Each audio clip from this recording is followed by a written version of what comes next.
welcome back to the podcast where we think we know everything, but we don't know shit. And we're still losing. That's what we do know. And I'm tired of it, frankly. I know a lot of you all are tired of it, but it wasn't Justin's fault. It was not Justin's fault. Justin looked good coming back off an injury. He looked good. We just came up short, as we always do. They played a good game, and if you look at it on paper, the Bears won. But yeah, unfortunately, doesn't matter what's on paper. It matters what's on that scoreboard, and we lost again. You can't blame it on Tyler Scott, even though he should have had that pass. He extended. The ball went through his arms. He should have had that pass. But he didn't. Can we blame it on Jalen Johnson? He wanted to get paid. But you're going to drop a short pick six? Come on, man. I mean, really? Can we blame it on Eddie Jackson for being out of position? Or can we blame it on coaching? Because they made a few stupid decisions, but they toned it down a little bit because they always make some bonehead ass decisions, don't they? But they didn't make as many this Sunday. So I'm not, I don't believe in moral victories, but that's what I'll say about this. But anyway, our guest tonight, he does know shit. Aside from being a Super Bowl champion, 85 Super Bowl champion for the Bears, and part of that shuffling crew, the dance moves, though, we'll ask him about the dance moves, but yeah. I won't say rhythmless nation, but okay, so without babbling anymore, let's go ahead and get this party started. You are now rocking with the Chicago Clubhouse Podcast, where they think they know everything, but honestly, they don't know shit.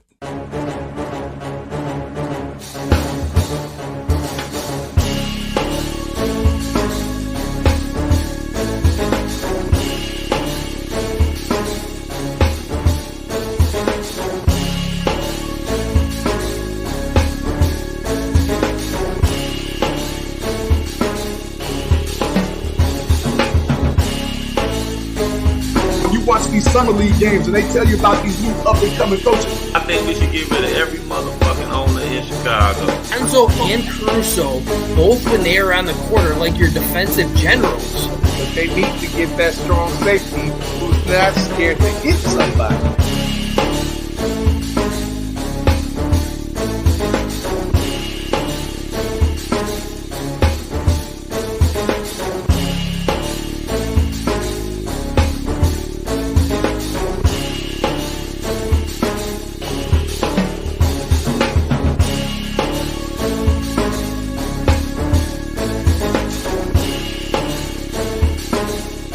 They really don't know shit.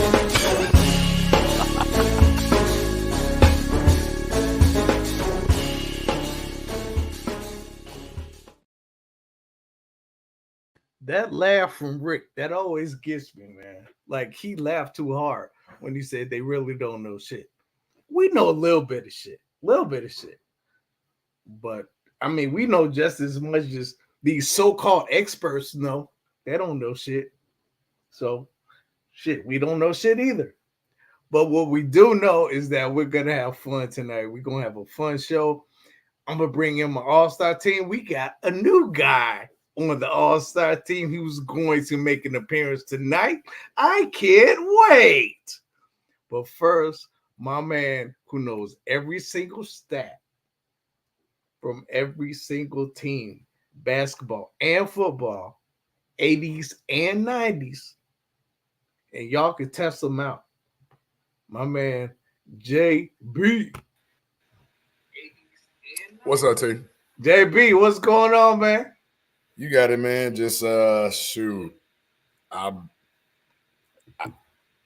You know what? You speechless? No, I'm going to just go ahead and say it. We do know shit. Matt Eberflus, Luke Getsy, they don't know shit. And I'm tired of it. They don't know shit. But before we dig too deep into that, because I want to make sure everybody got that ample time, I just want to say, fire Billy Donovan as well. Pick up Mark Jackson, because that's another you-know-what show over there. But yeah, I digress. A shit show, I'll say it for you. I'm trying to watch my quota of cursing, but it's hard to get into the basketball season when football seasons are going on, but the Bears are not doing so good. Well, I'm trying to get into it to ease the pain, but when you literally snatch defeat from the jaws of victory, what else can we do, man? What else can we do? Man, snatch defeat from the jaws of victory. Yes, we found a fucking way to lose. We always find a way to lose. We could be winning a game up until like the third quarter, then the fourth quarter, we got to find out how to lose this game. They always do it. Thanks, Matt Eberflus and Luke Getsy. Y'all some bonehead mother. They some busters for real, man. And I'm like I said, I got the first $100 towards a billboard, some airtime on ESPN Chicago, some whoever. News. Do people even read the newspaper anymore? I'll take out some money in the newspaper. Like, this got to stop. I looked at Matt Canada from Pittsburgh, who got fired. Like, the Raiders coach got fired, and they went on a 2-game winning streak. Why are we not following suit? But you see what quality organizations do? Oh, man, we made a mistake. Got to go. No, Bears don't do that. And that's half the problem. So let's bring in another all-star, not the rookie anymore. He has that Hawk talk, but I know we ain't talking about no damn Hawks tonight. My man, Frank the Tank. I don't think there's really that much to talk about with the Hawks. So, yeah, we got to just spend the full 2 hours. Yeah, we'll be talking about these Bears, man. And we're going to talk to our guest about his career, and I'm fired up to talk about that. Absolutely. All right, except the Green Bay part. I don't. We won't. No, we're not going to talk about that shit. So, the rookie of the team is coming on tonight. You all see all those shorts from the Chicago Clubhouse Podcast. So he creates all of them. So let's bring him in. Crazy Ace. What up? Hey, what's going on? You got no volume there, Crazy.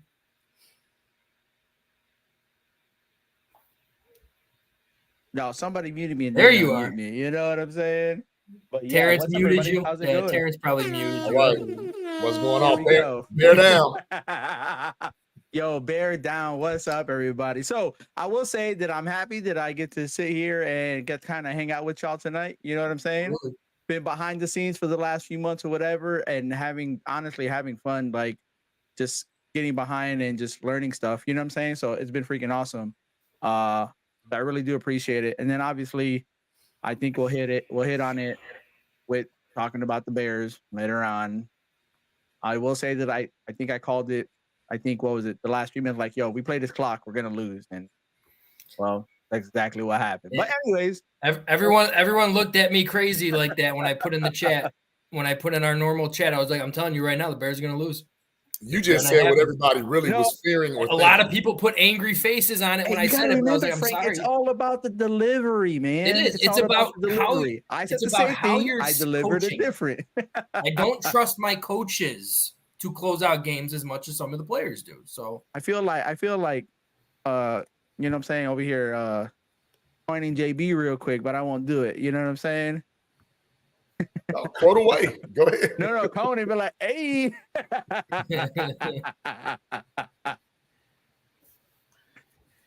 So they did not have vision.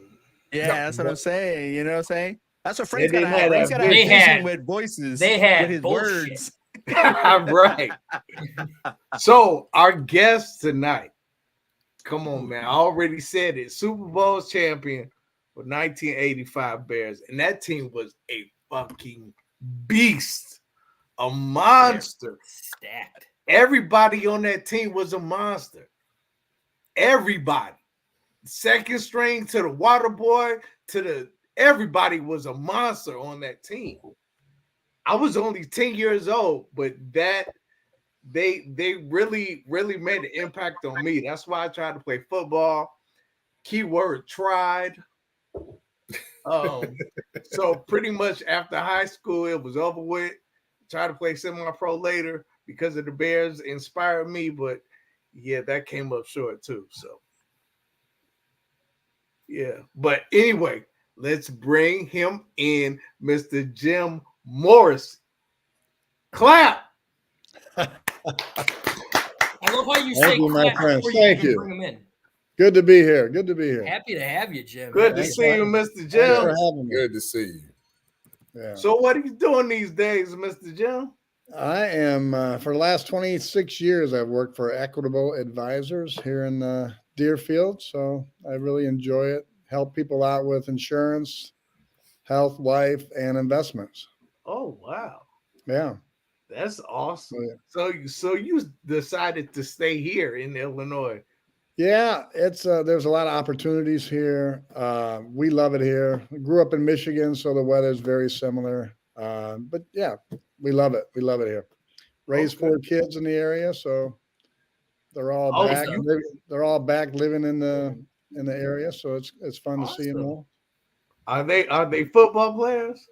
Yeah, both my boys played. One played at Boston College, and the other one played at Michigan State. Nice. Wow. Yeah. Nice. Okay. Go green. Go white.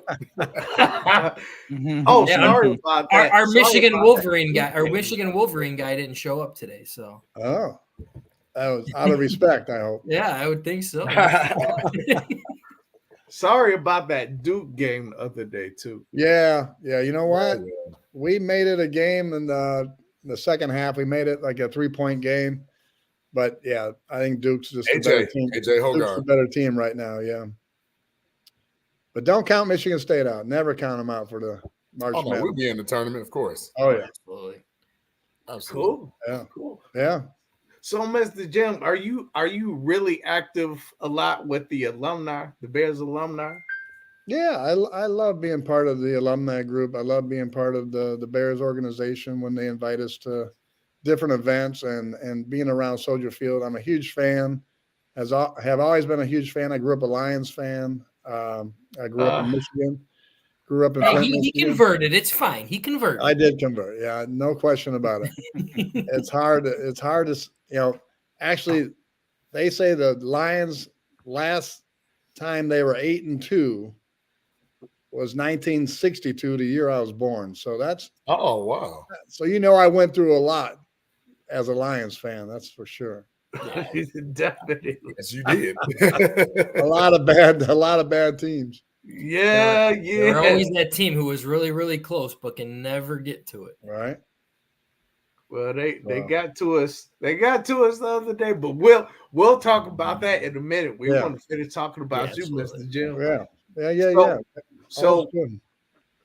playing linebacker behind the likes of Otis Wilson, Wilbur Marshall, Mike Singletary, how was that?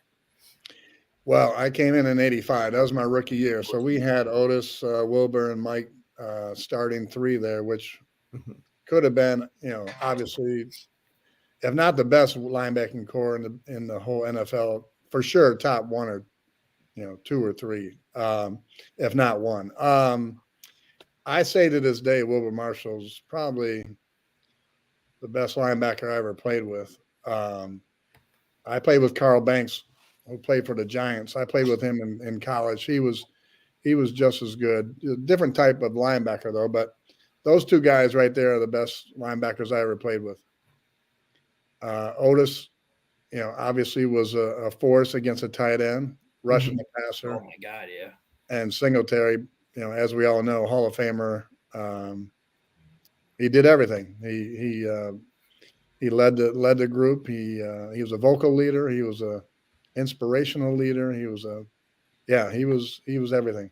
He had those big scary ass eyes when he was Yeah, staring at you, man. He just stared deep into your soul. He's like, you are about to die if you run at me, dude.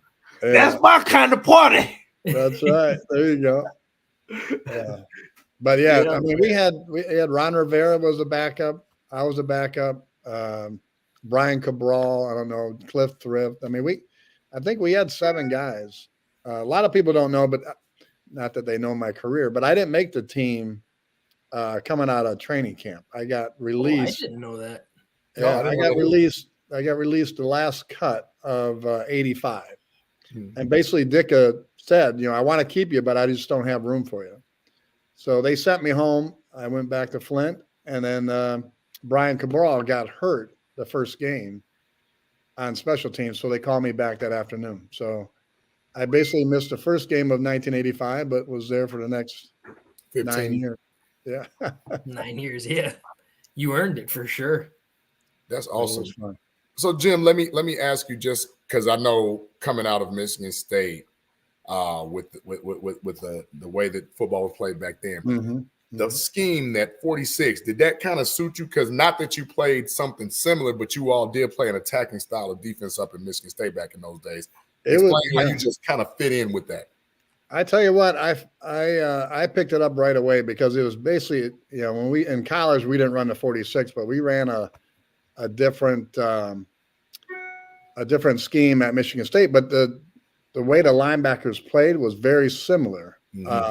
And they were, back then you read the offensive guard, you read the lineman, the guard, through the center, through the quarterback to the running back, and you kind of, you were taught to, basically see one, see the lineman, see the running back, kind of, as the play was developing, you kind of hit the gap, so it was very similar to what I had in college. I was very kind of just like stiff through an attack. Yeah, I was very comfortable with it, so that helped me. But there's no other reason. The only reason I made that team was because of special teams. So that was my ticket my first 3 years before I became a starter. But Otis wasn't going to play special teams. Wilbur wasn't going to play. Mike wasn't going to play. So we needed linebackers. Back then, the linebackers and fullbacks and running backs were the main special teams players. Now it's defensive backs, wide receivers, running backs. So yeah, it's more speed now than it was back then. But Bears needed linebackers that were going to play special teams, and that was all I did those first 2 or 3 years. Okay. That's the reason I was on those teams for sure. So when I think it was Willie Gault that put together the Super Bowl shuffle. we got to get into that right away, huh? Yeah, we definitely go get into that. I gotta say, when I started watching that afterwards, when we found out you were on, Jim, I was like, man, this really has to get talked about. This is going to be my defense right here. Mike Singletary put that all together. So he kind of, what was it called? Choreograph, or what was it called? Choreograph. Yeah. He put that all together for us. So that's obviously I have no rhythm, but I'm going to blame him as well. that he set that all up. So that's not all on me. And even even a lot of guys didn't look as that great either. So Steve Fuller, Steve Fuller was terrible. Oh my God! I mean, Mike Singletary wasn't great. Singletary wasn't that good. No, he wasn't great, but he played it off. Steve Fuller was horrible. Everybody would be going this way, and he would be going this way. Steve Fuller might have had a broken ankle at the time. Didn't he have? He did get hurt late in the year. I do remember that. Did he get hurt in that Miami game? Yeah, because remember, McMahon had to come back in. Okay. Late, because that was game. Matter of fact, he was hurt, and Fuller had to kind of like right the ship for a couple of games, and that was the game they lost. He had to come back in at the end of the Miami game. Yeah. Do you guys know when we filmed that? Did you guys hear that story? I heard it was like like right after that, right? It was the next morning. So next morning, Monday Night Football. It was right after you guys. Was it when you lost to Miami? Yeah, we lost. We lost in Miami, and we probably got back into Chicago probably about 2 a.m. Mm-hmm. We had to be downtown to film that at 8:00. Jeez. Oh wow. So that was the very next day. We just got beat the night before, and now they're making a video.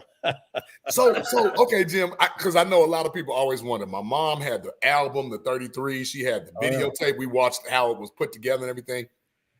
How did that concept come mid-season? Because remember, a lot of people said, the Bears aren't going to do anything. Because remember, we lost all the preseason games that year. Yeah. And people thought the worst. And it was like, the Miami game was like game 6, right? Like 6 or 7, or was it a little later? That was 13, I think. 13? Yeah, it was later in the year. Yeah, so you all had already thought about that? What's that? I'm sorry? You all had already thought about doing that, or like whose brainchild was that? No, it was all Willie Gault. And I didn't hear about it until we were flying down to Miami. Mm-hmm. So we're flying down Sunday afternoon, and he's on the airplane. He's asking guys if they want to participate. I'm like, sure, I'm not doing anything.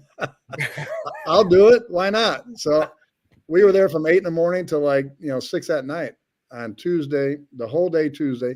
But again, some guys wanted nothing to do with it. So it wasn't really a big deal then. I mean, it became a big deal, obviously, as we continue to go through the playoffs. And then obviously it would have been a big, egg in the face if we don't win the Super Bowl. But, we win the Super Bowl and then it just takes off.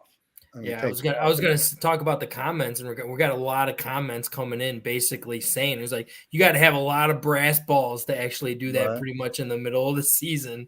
But I mean, that's how dominant the Bears were. I know Hampton, he disagreed. Bortz disagreed. So it was, Dick had to bring it up. He had to bring it up, and he basically said again, "I don't agree with it, but you guys can do what you want." And so it was back it up, right? Right. It was the guys, Singletary, Willie, Fenzik, McMahon, a lot of guys bought into it. So it basically turned into a team event. And and now it's a cult phenomenon. Yeah. Well, the video went, it is still this day is still platinum, I think. Platinum. It went platinum. And we're talking about, what is that, 38 years ago now? Yeah. Right. Wow. Oh, that's crazy. What that Bears team did to this in the NFL, man. Wasn't just that; it was the way that they played the game too. And I mean, you, being a special teams guy, and you were no joke, man. You were on most teams. I felt like you could have easily started, but you were just behind. Would have for sure. Yeah, I had a front row seat for all those games, so that was good. Yeah. Wait, hold on. You're being a little modest now, because there is a play that everybody is really familiar with in the Super Bowl. Do we have it? That was a gift. That was a gift. I hit it. I got it. I'll hit it. Hit it. Yes. So, and I didn't play much. Was injured on the first scrimmage play. Another intercept. Look at that speed. Look at that. Rivera, get a block, Rivera. Oh, that hurt right there. Oh, tackle. Stanley Morgan had me all the way. Hey, coach. Rivera, get a block. All right. Well, it was funny because 85, a lot of guys, a lot of interceptions came that year, and Buddy Ryan loved how he says, our offense can't score. We're going to have to score. So he wanted you to keep pitching it, keep trying to get a score rather than get tackled. So I think Ron was waiting for me to pitch it, but I'm like, nope, I'm not giving this one up.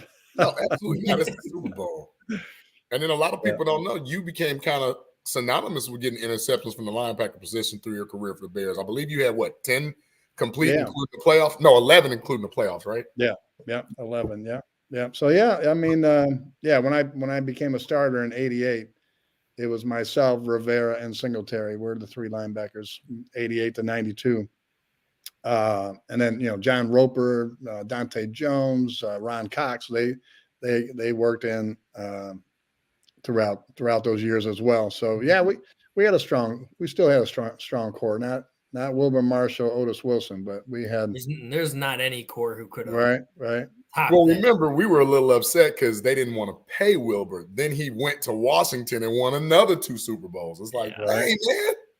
Yeah. It's kind of like what we're dealing with nowadays, too. Well, yeah, it is tough. But back then it was really tough because free agency was just coming on board. And he was basically the first one, or one of the first that had the ability to go to a different team. But the team had to give up, draft picks. So the Bears did receive 2 first-round draft picks for that. But again, he was special. He was very special. Yeah, exactly. Doesn't matter how many draft picks when you have a player like that. I think he would be in the Hall of Fame if he stayed here with the Bears because, in my opinion, again, he won 2 Super Bowls, but I think the Redskins played, or now the Commanders, the Washington team played him at a strong side linebacker, like on a tight end. But he was the most fluid and most athletic, the most gifted player in space.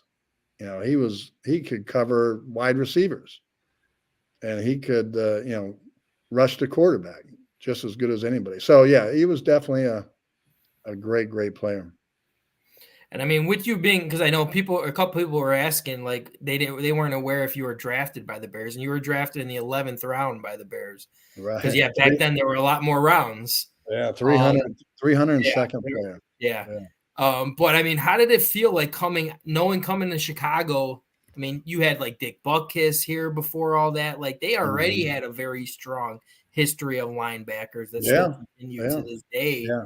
As I mentioned, I grew up watching, the Lions and play the Bears and play the Packers in the division. But it's funny that when I did come here, so I was drafted in the 11th round, and they had so when I first got here to Chicago, we drive here, and our first meeting was with Coach Ditka, and the first thing he said, which I'll never forget, he's like, "Welcome. You have an opportunity to become a Chicago Bear." This is to the whole group: rookies, free agents, draft picks, first year, second year players, but not the veterans. He's like, "You have an opportunity to make Chicago Bears. I'm going to give you that opportunity." He says, "I don't care how big you are. I don't care how slow you are. I don't care how fast you are. I don't care what you look like in the shower." He's like, "If you can play football, you're going to make my football team." And I'm like, wow, that was amazing, right? I mean, if you can play football, you're going to make my team. And I'm like, okay, this guy is going to give me a shot. I'm just not a number. He's going to give me a shot. I'm not an 11th round draft pick that's just going to be a dummy for scrimmages and stuff like that. He's going to give me a shot, and that's all I needed to hear. And that was huge. That was powerful for 11th round draft pick that barely got picked up. So yeah, I definitely appreciate Mike Ditka. That's for sure. I wish we can have coaches nowadays who can be inspiring like that. Yeah. Now they just say dumb shit that makes them seem even dumber. What about Buddy Ryan? Oh, hey. So Buddy Ryan was obviously the architect of the 46 defense, and he didn't like me. That's for sure. Buddy, please explain. I'll explain that one too, because Buddy I think he was a sergeant in the Army, but he had come up through the ranks, and he tore everybody down. It didn't matter who you were. He tore Dan Hampton up. He tore up Steve McMichael. Singletary told him he was a wasted draft pick. He told William Perry that he was a wasted draft pick, and that was unbelievable. He would tell. Hey, it made them driven, man. And so basically, what he did, he tore you down. Then he brought you back up to be his guy, which they all became his guys, right? I mean, he loved McMichael, he loved Hampton, he loved Singletary, but they were all in the same spot that I was, but I wasn't able to get built back up by him because he left that first year. Right. So I only had him, which was the toughest part. I only had Buddy Ryan when I was a rookie, and he was relentless. I mean, he was a hell of a coach, and the players loved him. Fenzik, Singletary, everybody. I mean, correct me on this. I didn't hear Ditka really loved him that much. I heard rumors of those two. Yeah, well, let's go back to the Miami game. They wanted to fight. They wanted to fight. The players had to pull them apart. I wasn't there to see it, but yeah, they had to pull them apart because Buddy Ryan wanted to stick with the 3 linebackers, and Ditka wanted an extra defensive back to stop Marino and the wide receivers from throwing the ball on us all over the field. But so that was the big disagreement. But I think, and Mike Ditka said it, and I'm sure Buddy Ryan said it, that neither one of them won a Super Bowl without each other. So they did all say that. Yeah. They definitely, they may have hated each other, but they respected what they did. Yep. No question about it. There were talks, and I remember this from, I believe it was the 30 for 30, that like there were times when Mike Ditka would have to tell Buddy, stop beating up on our guys, stop beating up on the offense. Like we gotta, like you guys were just that aggressive, that dominant, that hungry. Yeah. I mean, it was beautiful to watch. The practices were live. They were all live. I think they're only allowed to hit once per week. We hit every day. It's like 2-hand touch now in practices. Right? It's unbelievable. So tell us about the fights that broke out.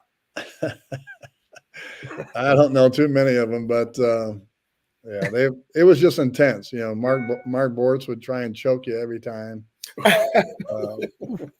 Van Horn would it was, the thing about that 85 team, that offense, I mean, they were the number 1 rushing offense, obviously with Walter, but just to hold the clock as much as they did, they controlled the clock. And obviously our defense got the other offense off the field, but our offense kept our defense off the field by just running the ball, controlling the line of scrimmage. And they did a tremendous job. Jimbo Covert, I don't think many guys would mess with Jimbo Covert, that's for sure. I wouldn't. I don't think any of us would.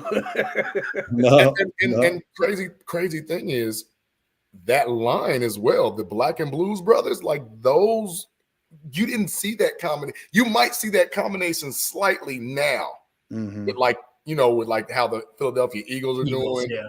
Maybe the 49ers, how Trent Williams anchors. Yeah. But you didn't see that culmination, like from Hilgenberg to Bortz to Thayer to like everybody, to Van Horn to Jimbo. Like it was a Hall of Fame caliber player at every position. Yeah, that's so true. That's so true. I know Jimbo got recognized last year in the Hall of Fame. Hilgenberg was a 9-time Pro Bowler. I mean, they were very, very good. Very good. Love it. Things I would have paid just to watch them practice, that offensive line and defensive line bulldoze each other like that, just to see the offense versus the defense. Yeah. Like it was more fun probably watching you guys practice than it is nowadays in regular. I remember just watching you guys, Jim, and it seemed like every day it was like an episode from Waterboy where they were like, please, the quarterback was like, please don't hurt me. Then, like you guys were literally knocking quarterback. One game, didn't you knock, like they went down to the 3rd string emergency quarterback? Right. They never even had that position before, but you all made somebody an emergency quarterback. Yeah, you think about that defense and who we had. I mean, Richard Dent, McMichael, William Perry was a very, very good player. It's too bad he couldn't. Underrated. Very underrated. He was good. He was very good. Hampton was, as during 2020, I was watching, I never watched films. I've never watched, TV film or game film. I just never watched our games that were on TV, but I taped a lot of them. I had a lot of tapes. 2020, we all had a lot of time. So I'm like, you know what? I'm just going to start watching some tapes. I probably watched 10, 15 games and I called Hampton up. I'm like, hey, I know you're a Hall of Famer and I know you're a very good player, but man, did you kick some ass out there. I mean, it was unbelievable how good he was. I mean, he just dominated people. Dominant. And I was just telling someone last night and how Chris Jones from Kansas City. Mm-hmm. Yeah. I mean, no one can block him. You can't block him. I mean, he is so good. Can you imagine? I mean, he does a lot of what Danimal did, because Dan did defensive tackle and DN as well. That's what I was saying. Look at him. He's lining up over the center, and they can't block him. They can't block him. You saw him last night. He's a monster. Right. He's a monster. It's impressive. Very impressive. So let me ask you this, Mr. Jim, before we jump into the game on Sunday. Mm-hmm. Why isn't Steve McMichael in the Hall of Fame yet? No, he will be. He will be. It's what are they waiting for? Well, like just like rephrase that. Why did it take this long? I don't know. You're right. He should have been in a long time ago. Right.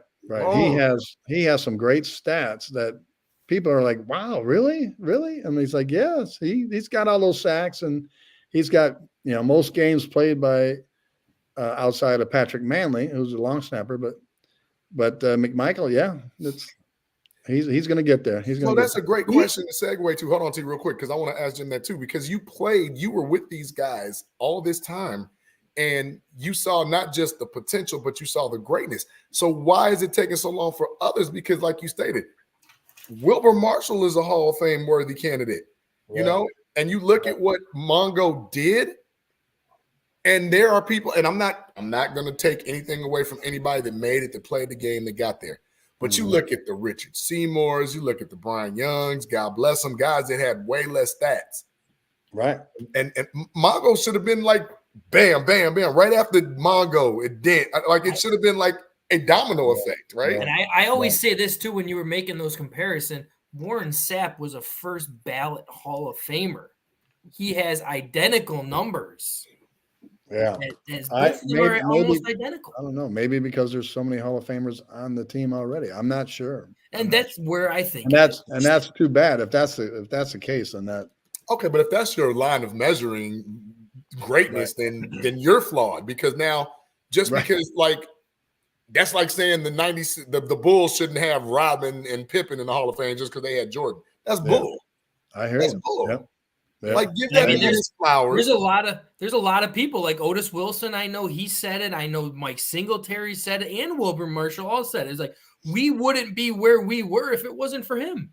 Mm-hmm. He did all the dirty work in front that made our job so much easier. Yeah. No question. I'm glad it's finally happening. It's one of those things where it's like almost too little, too late. But I'll digress, because that sends me into a cussing frenzy. I mean, Foul's not here tonight. You can take his place. Well, my mother is watching. I try to keep it respectful. I'll try to take Foul's place. We don't want the podcast mom mad at Jimmy. What the hell was that? What was that? That's crazy sound effects. We don't got Grogu on with us. We got crazy. Oh, I'm like, wait a minute. I said, so like, how about we get into the game? Well, I wanted to ask one more question before we got into the game, because I saw a lot of comments on it as well. And I wanted to bring up something and then segue into the comment. You know what? Maybe you should ask some of the questions that in the chat. Yeah, we can do that. We do have Crooked Commish asking, and we already know the answer to this one. This is where I was going to segue into, because yes, you went to Green Bay. Unfortunately, sorry to say it. But how did it feel going to Green Bay when you were there present with what I thought was probably the biggest cheap shot in NFL history? With, I don't even like saying his name because it ticks me off on what he did to Jim McMahon 7 seconds after the ball was gone.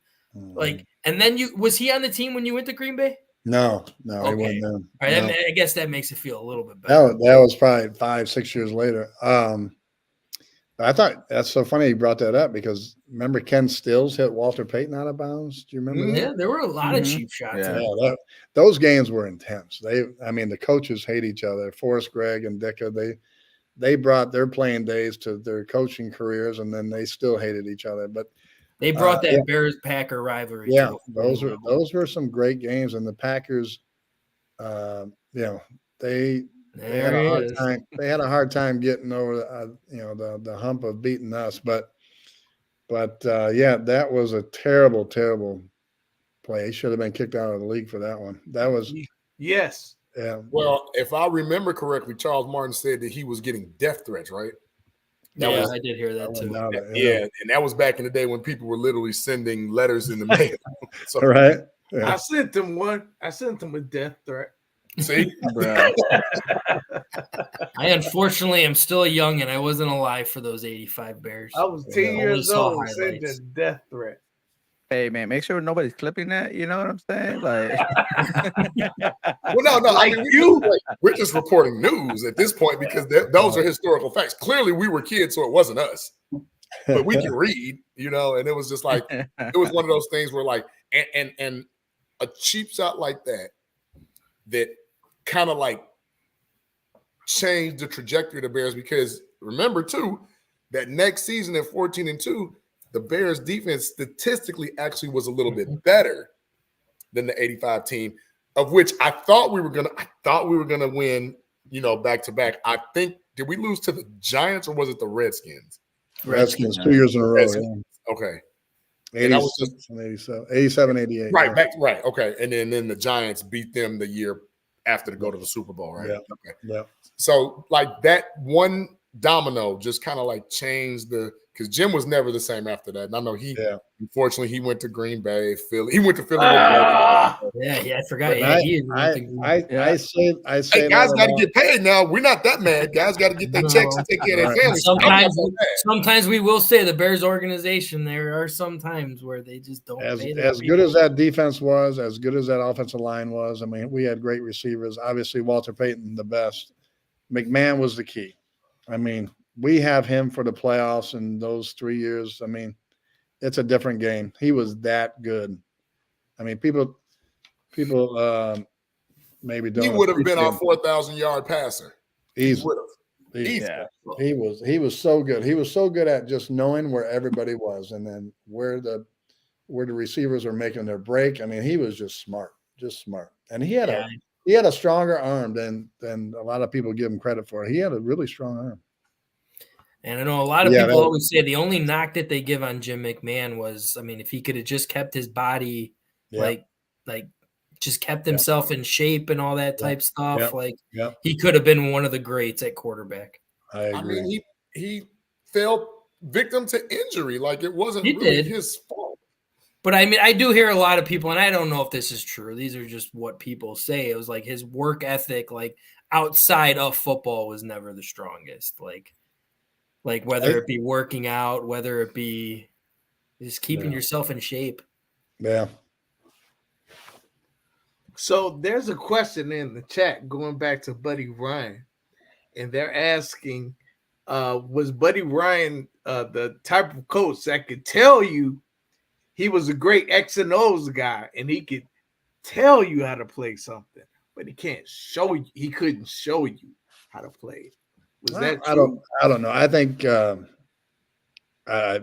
that's a tough question because I don't think many coaches were really showing you. I don't think you had to show players that are in the National Football League how to hit or how to technique or how to. I think they come from college and already are ready to roll, so to speak. But yeah, he was the greatest coach. I mean, when you talk about defensive coordinators, it's hard to take anybody, above Buddy Ryan. He proved it. He proved it with many teams as well. So, obviously he was good X's and O's, but he was also he was a motivator. He definitely motivated those guys and rallied those guys around him, and he did a good job. I see the next question from Dr. Truth here. Yeah. You can't pick Walter. No, I would say Walter and Brett. That's easy. I think you all know who I'm going to pick. Do you guys have Barry Sanders? Barry. I figured that one. Yeah. Frank, we were talking about you didn't have many highlights of me. I'm like, well, if you want highlights, just go to Barry Sanders. Oh, yeah. Oh man. I wasn't going to be that guy. Right. I'm going to just put up that stuff. Yeah. I still get trouble. I still get some heckles from my nephews and anytime Thanksgiving comes around, you know, Lions are on TV, Barry Sanders is going to be on there, and there's going to be me there trying to tackle him. He was unbelievable. Yeah, he was the greatest, toughest guy to tackle, but he wasn't going to run you over. You knew that. You just had to try and, you had to get 3, 4, 5 guys after him, and you had to bring him down. You weren't going to bring him down by yourself. And what I tell my nephews, I'm like, hey, watch those films and watch all the Hall of Famers that are missing them too. So don't. That is true. Right. John Lynch is in there. Right. Everybody missed. John Randall's in there. Yeah. There's a bunch of people, man. But I tell you, Marcus Allen was one of the hardest hitters as a running back I've ever. Really? Oh wow, yeah. I would have never touched him. No. I mean, I know he's Hall of Fame, count running back, 100 and something touchdowns. But he's bigger. He's like 6'2", like 205, 210. He pretty big brought back then. He brought it. I mean, yeah, he was impressive. He was a heck of a player. Marcus Allen. Who else? They had a 1-2 punch too, didn't they? For a minute, Bo Jackson and Marcus Allen. Yeah. Oh my God. Yeah. Oh, Techno Bowl. Techno Bowl. That's a cheat code in Techno Bowl. So now we ready to get into the game. Whoa! I want more stories, man. I don't want to hear this garbage. You don't want to talk about the game. No, man. I want to live in the past with Jim. Right? That's all we got right now is to live in the past. Technically, we are living in the past. The game was Sunday. I mean, it's Tuesday. Oh, okay. Not so. Okay, yeah. I'm at the distant past. Like, give me my time machine and a ticket so I can go watch. So where do we start when we talk about this game? Where do we start? Bruh. Jim, why do we suck so much? Here we go. That's where we go. That's like, why does this keep happening? Hey, we talked about the 85 team, and we talked about why they were so good, and we talked about coaching was a big part of that too, and that's coaching but also that defensive line and offensive line. I mean, yes, we had Walter Payton, so obviously that he made that, and we had. We had Singletary, we had Wilbur, we had Otis, but that line of Richard Dent, Dan Hampton, McMichael, William Perry, Mike Hartenstein. I mean, those guys made a lot of guys better. And same with the offensive line. That offensive line was really, really good. So, yeah. So I think we need, and I love this Darnell Wright. So I think we got a great one there. I think we can, if we have enough confidence in Justin Fields to move forward, and we draft a D lineman and an O lineman and those first 5 picks, I mean, that can change your team. I mean, not to mention Jenkins too. I mean, if Jenkins can stay healthy, man, that guy is a mauler.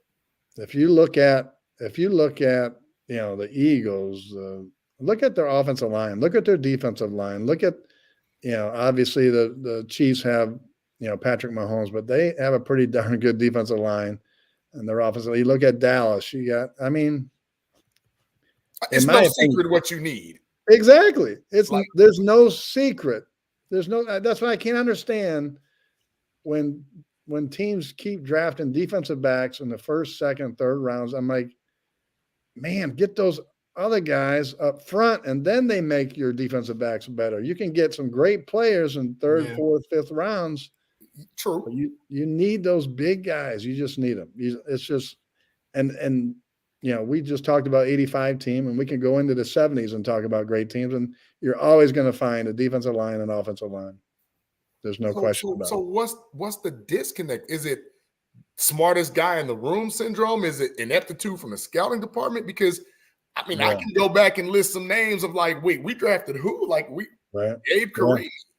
We drafted Chris Williams. Like you knew he had a broken back and you still draft him. Like you just don't get over a broken back. Like you may not ever get over a broken back. Right. Shane McClellan, like it goes on and on and on and on and on. And whether it's, and I'm just going to go out there because I'm that guy. You're that guy. We know. Whether you have a GM that's like an analytic genius or whether you have just somebody that's an old football person that got promoted. I like the latter because that puts me in the mind of a guy like an Ozzie Newsome or a John Lynch who they got it right. But then you look at these analytics guys, these eggheads, these hedge fund guys that don't know shit about football, but they come in like a Phil Emery. Like, I'm sorry, he can say all he wants. Like, I didn't need Phil Emery. I don't know what Ryan Pace was really doing. I like Jerry Angelo. Jerry Angelo was very good at getting defense. Not so much on the other side of the ball. I don't think we had anybody who can get offense and now you get Ryan Poles in here, who I like the guy. I think he's done some pull he's done around some good things with stuff that we didn't have. But even still, because Tevin Jenkins was not his draft pick, that was a Ryan Pace pick. He's hitching his wagon to Darnell Wright, which is fine. But then I don't know about anybody else, but like the Braxton Jones experiment, to me, that should have been just that. You still should have went out in free agency and picked up a better, more seasoned offensive lineman, especially a left tackle. Because as you well know, left tackle and center are the two most important positions. We haven't even got into center yet. And we don't have that. And I'm like, I look at other teams. You mentioned the Chiefs. I look at them identifying who they let go. I look at them identifying Creed Humphrey as an anchor to our center position. And I'm looking like, dang, that's a 15-year guy right there. But we can't do that. So like, is it, and I'm sorry for getting long-winded, Jim, but is it the wrong people in place? Like, I would rather, and I'm not just saying this, if I want a good linebacker, I don't want somebody that was doing IT at IBM to draft my linebacker. I want Jim Morrissey to tell me who the hell to get a linebacker. Yeah. I think Ryan Poles, I think he has a good start. I think he really has a good start. And I just wrote down some names here. I mean, when you say Montez Sweat, you say DJ Moore, I mean, Cole Kmet, I mean, the running backs we have, I mean, the defensive backs we have. I mean, there's some good players on this team. Headed in the right direction. In the right direction. And I think Ryan Poles is getting us there. And I don't know if they really truly believe they could win this year. No. Like, can we win this year?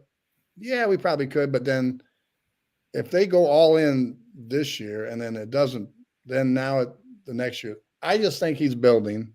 I think he's building a great team. I really do. I just think that the attention is going to have to be on the offense and defensive line. I mean, Montez Sweat, the way that we got him and locked him up for 4 years, this guy is a difference maker. He is a difference maker. Love him. Reminds me of Julius Peppers.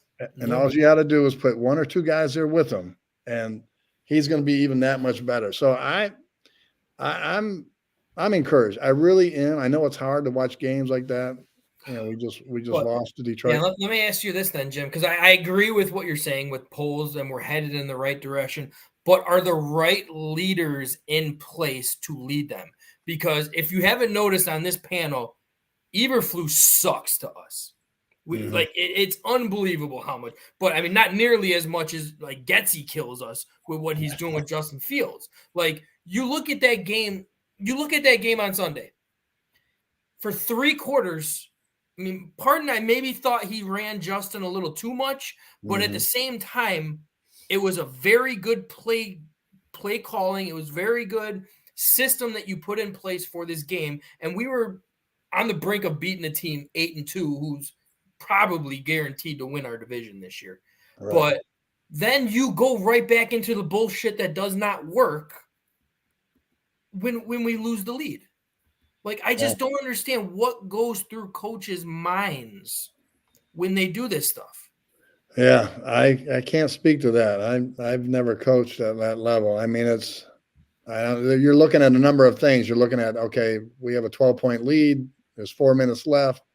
Let's run the ball just so we can get their timeouts off the clock. I mean, and then it comes down to the defense stopping them. And I get it. You know, you don't want to run the ball.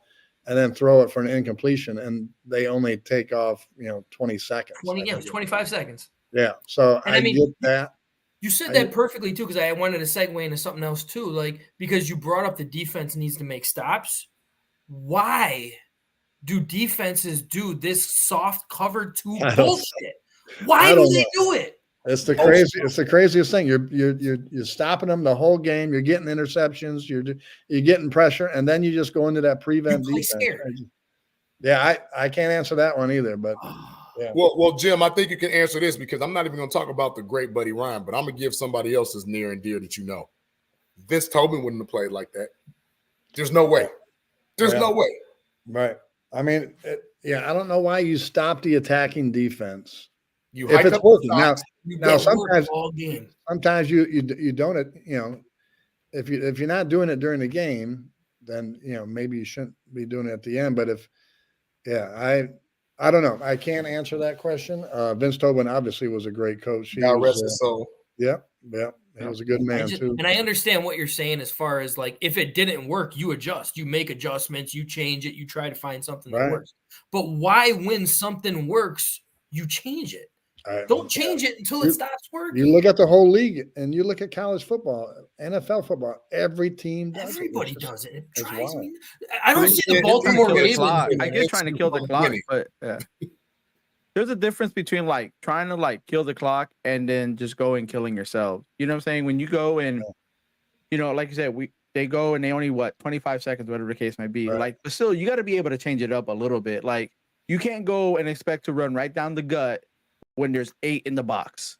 And they were able to go ahead and do some play action. They were booting him out all game. Like, you could have easily faked out a boot, you know what I'm saying? Go out real quick, hit a tight end, whatever the case might be. Heck, you were running Justin almost the entire time. If there's 8 in the box and they're committing to the run, you might as well just go ahead and get a couple yards, whatever the case might be, and just, go down. Like, the whole point is just milking the clock. Or at least get the ball into your dynamic person's hands. Even if it's like a quick pitch to DJ Moore or something. Yeah. Now, I will say, though, with them running Justin, though, there was a few times where I don't know what these runs were, but they were like these like fake dives, and then Justin was still running in the middle, too. They were like running traps or something like that. Middle. Yeah, I don't know what that was. I was just like, what are we doing here? Like, why would you want your quarterback running straight up the gut? Like, it's different if they were like in a passing situation trying to step in the pocket, but he wasn't. Yeah. So I don't know. I was man.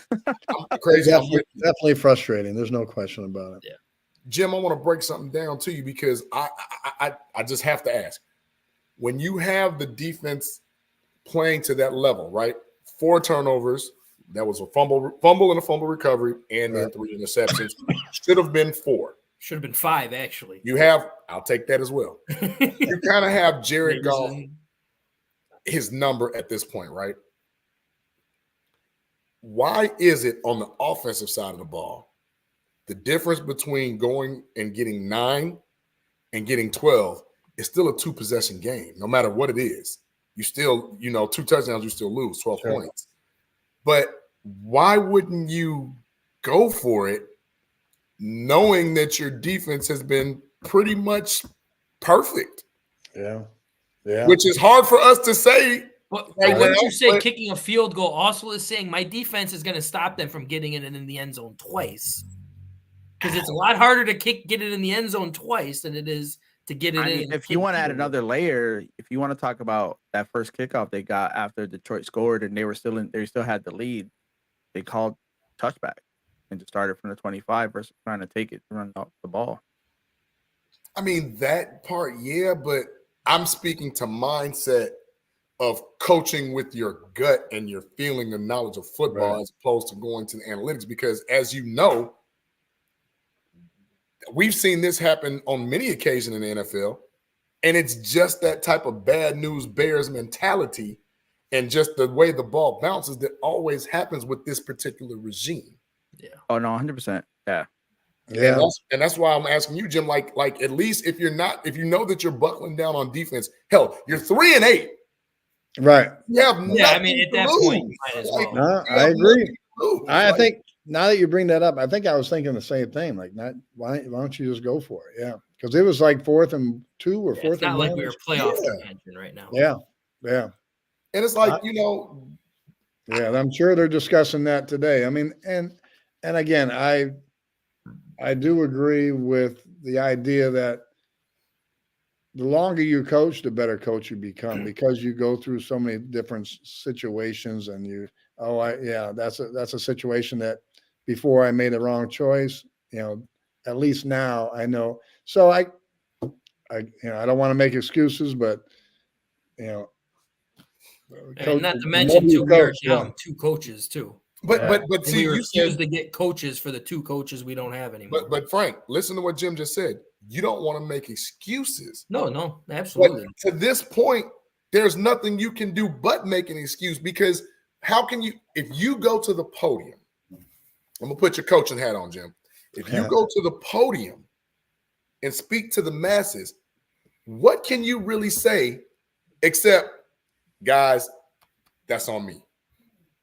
Like any other conversation, in my humble opinion, it's just rhetoric. It's just spin doctrine at this point. Well, you see coaches do that. You see coaches take the blame. You see the coaches like, hey, that was on me. Hey, you know what? I should have made a different choice, or I should have ran a different play. I mean, but Getsy and Eberflus didn't seem like that. I believe though this post game, Flus did kind of put blame on himself, and I felt so much better that he did because it was the first time in 2 years that he did. But that's what I'm saying. But it's only based upon the actions. Like if you had a really, really because he's like a maestro of word salad. He sounds stupid. He says a lot but doesn't say anything. Yeah, Justin's doubtful, but he's not going to play at all. So is he out? No, it's a 51% chance. Wait. What? Is he doubtful, questionable? Come on, pick a struggle, man. Pick a struggle. Right. But to sit up there and it was almost like his acceptance, and this could just be my opinion. His acceptance was like up on high. Somebody said, "Hey, man, you better say something." Yeah, because it didn't seem genuine to me. Mm-hmm. He just doesn't seem that guy. Like if you listen to him when Mike Tomlin feels he messed up, Mike Tomlin's like, "Hey, I want to address the elephant in the room. This was not on the guys. This was on me. I made some bonehead decisions. I thought this. He's very contrite. The conviction is very very evident. 18-year veteran, or whatever, how many years he's been coaching. So true, but that's also a leader of men. Yeah. And when you're a leader of men, you also have to show not just vulnerability, but accountability as well. And people progress. People become better leaders and coaches as they move along. If they're allowed to move along, it's just a matter of, will he get his chance to keep moving forward? And just like anybody in a leadership position, even great leaders become even better leaders. So that's true. So I guess, I'm not, again, I'm so far out of the coaching thing and all that, but I just, you root for your team and you want your coaches and your players to do well. It's just tough when it doesn't turn out your way. That's for sure.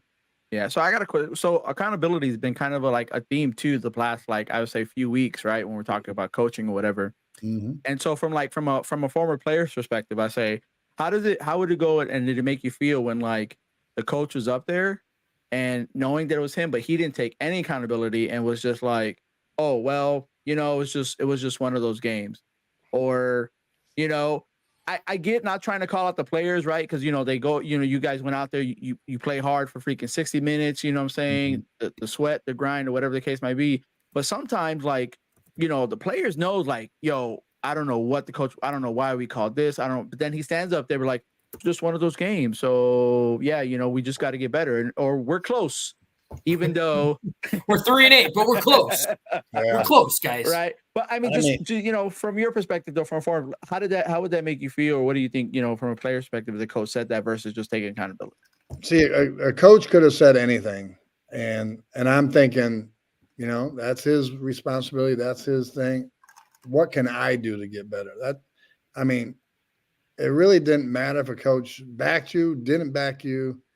You knew you had to get better. You knew that game is over, and what can I do now for the next game to help my team win? So I don't know.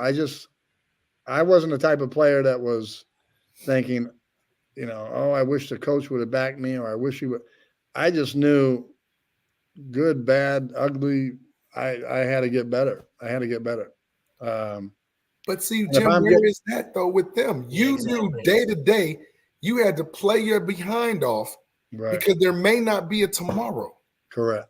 How dare a coach come in here with this lame duck philosophy and take food off your table? Right. That's what I see here. I see he preaches accountability, and it doesn't seem like he's holding his players accountable. Hey. The HITS principle is I don't know what the hell H period, I period, T period, S period, B period, S period, because it's BS.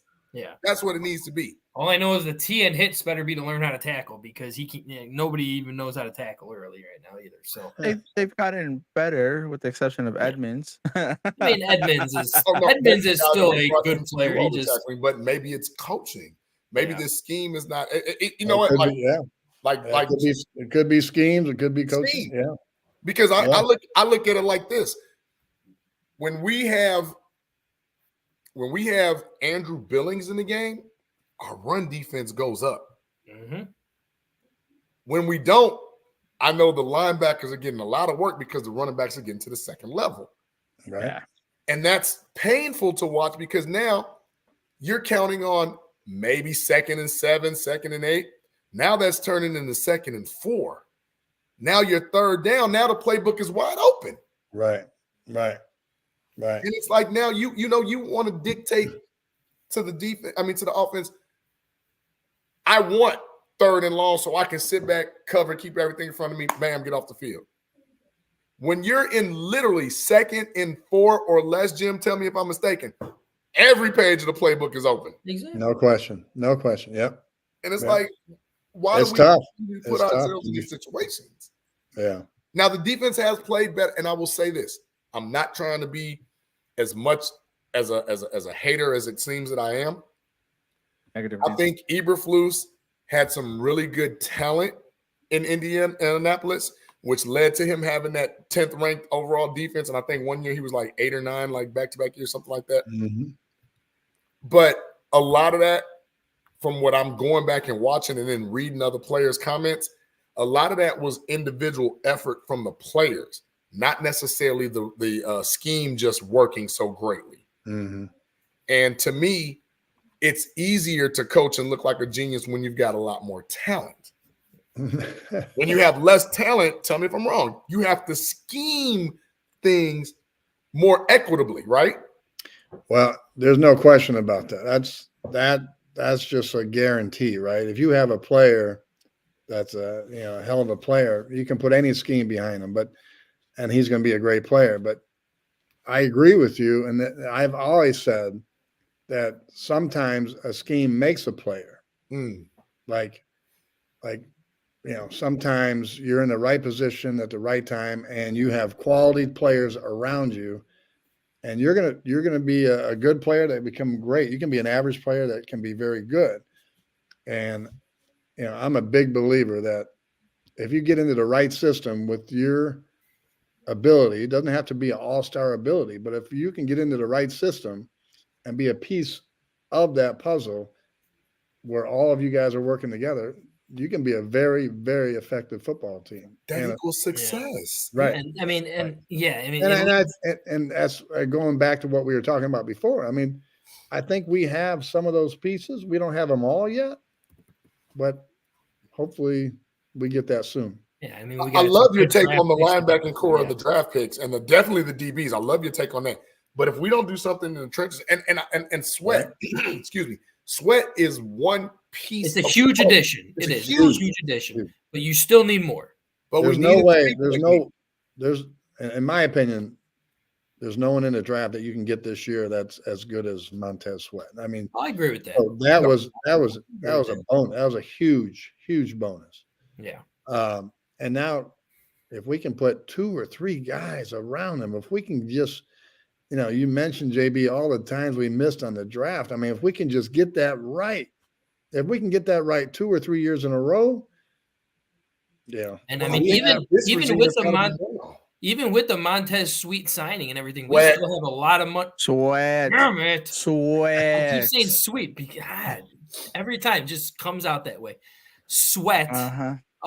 We still got a lot of money to spend this offseason. Yeah. I mean, you can still go out and get one if you don't hit it in the draft. Because and like I said, I never want to be the team that I never want to be the guy who picks the Bears to lose. But right now we're holding the number 1 pick and the number 4 pick, and Justin Fields had a good game. So if we can keep that going, we're not going to draft the quarterback. And then you're talking about either the best offensive tackle to replace Braxton Jones. A generational wide receiver in Marvin Harrison Jr. that's going to be extremely hard to pass up on as well. Or if you're going to go in a pass rusher, you got both Verse and Latu who are going to be day 1 starters when they come in. Like it's So I'm excited. I'm very excited about that. And it is hard to watch, but if these next 7 games I think we have, and Justin Fields is the guy, that I am overjoyed that.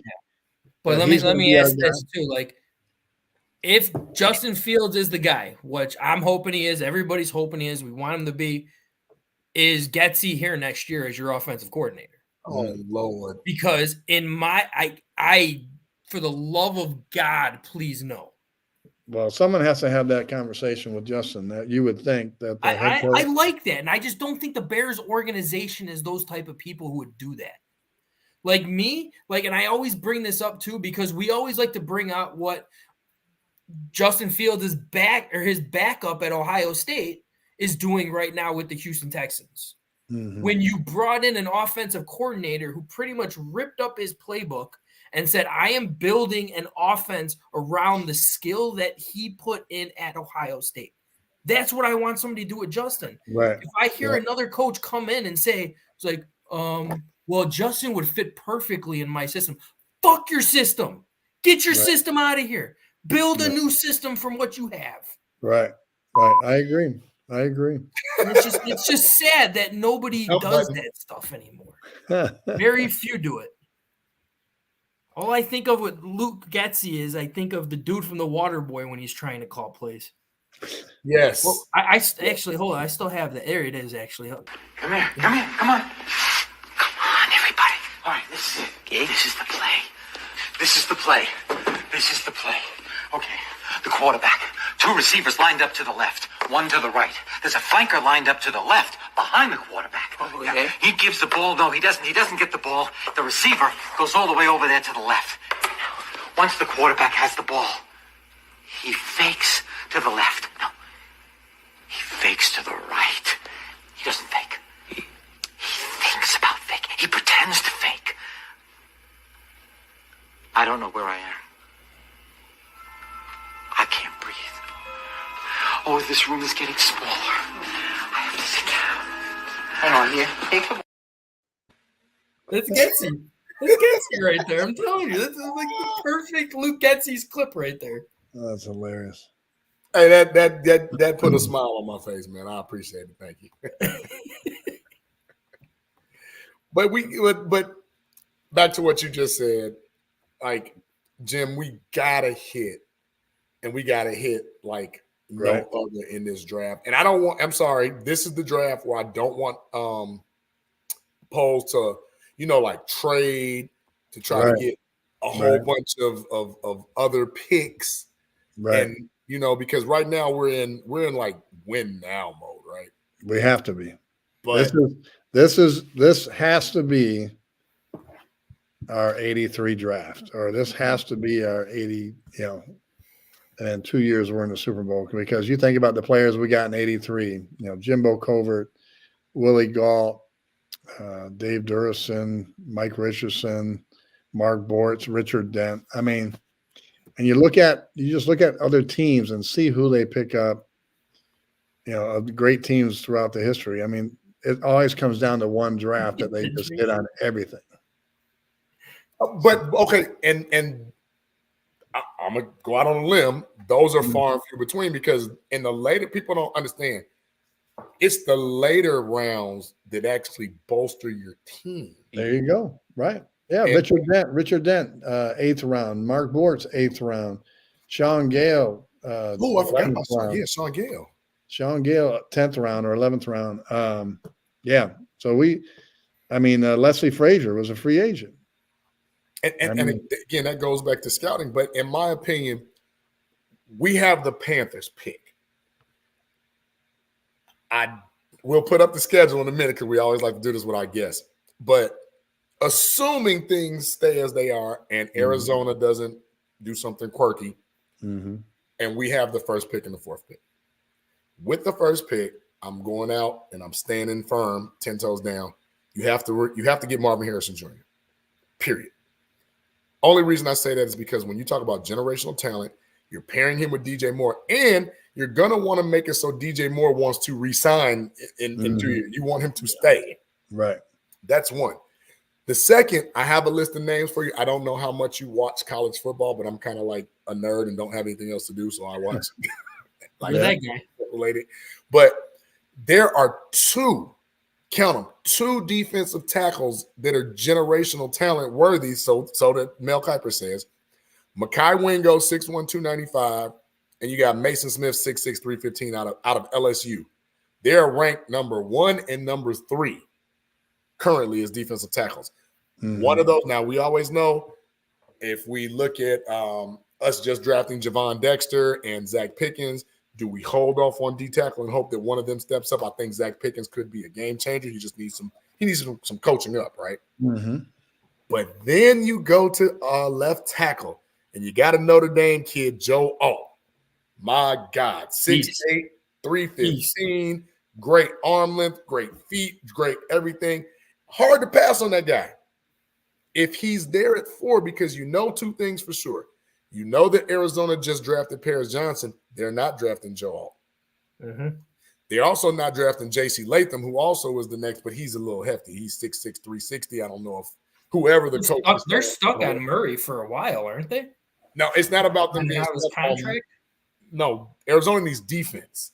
Yes. That's where I'm looking at one of those. I'm just saying, like, who they would draft in regards. That's what I'm saying. Arizona, in my opinion, would take one of these tackles because they need some defense, or Jared Verse. But in your opinion, is there something between those that you would go first? Because if you have the first and the fourth pick, and maybe you don't, maybe in your world you don't get Marvin Harrison Jr., but don't you kind of have to get one of those top tier guys? Like, get the right guy for a change. Get the obvious choice for a change. If you're asking me, I'm asking you, yes. Yeah, I don't draft Harrison. I don't. Okay. I know that. I know he's unbelievable and one of the best, but if we don't have protection, and he's going to waste. That's what I'm always with too, and I'm all for that generational talent, but we just need more than. If you get that D lineman and the inside out lineman, I'd be. Well, that's what I was saying with the offensive lineman, because the other kids. See, here's the thing. I look at what Notre Dame has given us from offensive line play in recent history. They've all been pretty damn good. Yeah, one of the few things that Notre Dame gives good in the NFL. And I don't know this. I don't know this for certain, but it's very few left tackles in history that you can call as a can't miss, right? Every Joe Thomas, every Anthony Munoz, every Jimbo Covert, they just don't grow on trees. They just don't walk through the door like that. Right. When you get a Joe Alt available, or people like the kid from Penn State as well. Yeah, Olu Fasanu, which I don't have a problem with. I just know that Penn State runs the ball too much for me, and I think he'd be a great run. But I think he was more of he's a better pass rusher. Because they don't throw the ball a lot. Yeah, I mean, I guess that's true. It's because he's not back as much as Notre Dame. You see what I'm saying, Jim? Like, yeah, I guess you. I want a guy that's going to give you 30 plays on the run and 30 plays on the pass. I think 40 on the run and 20 on the pass. Yeah, I think our whole draft this year is going to be determined based on who we get in free agency before the draft. Now, if we go out, if there's, I don't know who's available, but if we go out and get a tackle, we go out and get a guard, we go out and get a defensive tackle. And you got the money too to spend. Then we can get to Harrison. And then that becomes a wish list right there. I got to do some homework. If you go out and get another dominant for next year for 2024. I'll let you know, Jim. I got to do some homework because $67 million is the cap space for next year. Well, add 9 to that because of white hair, and you might want to add a little bit more because of Eddie Jackson, but definitely white hair. And I mean, hey, you never know about Jalen Johnson right now either. Well, that doesn't happen because that's a rookie contract that he's coming off of, so that's right. not really So that's not going to be that would be my greatest scenario is if we can add 1 or 2 D linemen or O linemen free agency, and then we go into that draft. Man, I mean, I know they were going to draft. I mean, I thought they were going to ask Eric Fisher to come in and kind of anchor and help mentor Braxton Jones. Eric Fisher he was great. Sure. Won a Super Bowl, been an All-Pro a couple of times, Pro Bowler. I thought they would, because what was that? 3 years ago, they brought in Jason Peters is like 41 and still playing. Right. At a good level, too. And he was a Pro Bowl caliber player with us, and then he went to Dallas, and it's like, bring that veteran presence. And that's another thing I want to ask Jim.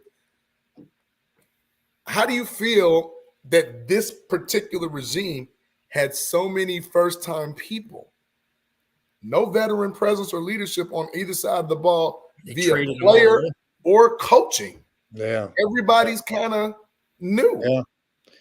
Yeah, that's hard to answer too. I mean, you just hope they have the. Who do you lean on, right? What's that?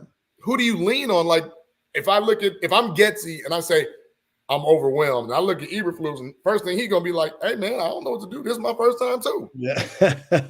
Then you look at Alan Williams and you say, "Well, Alan, what's your take?" He was like, "Hey man, I only did this once."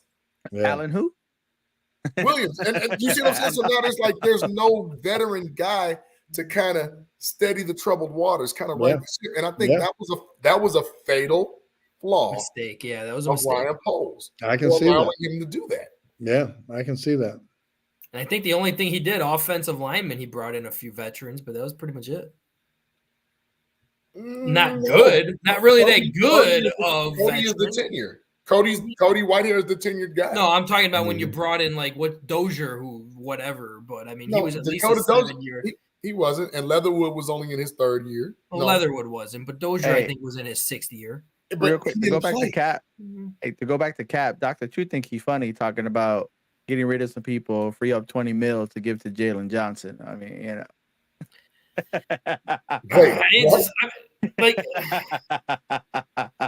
They have to. I actually made a little clip of Jalen Johnson that and I love, and I'm gonna bring it up too. I love watching the Bears after show after the Bears games. I love what our guy who we've had on the show quite a few times, Alex Brown.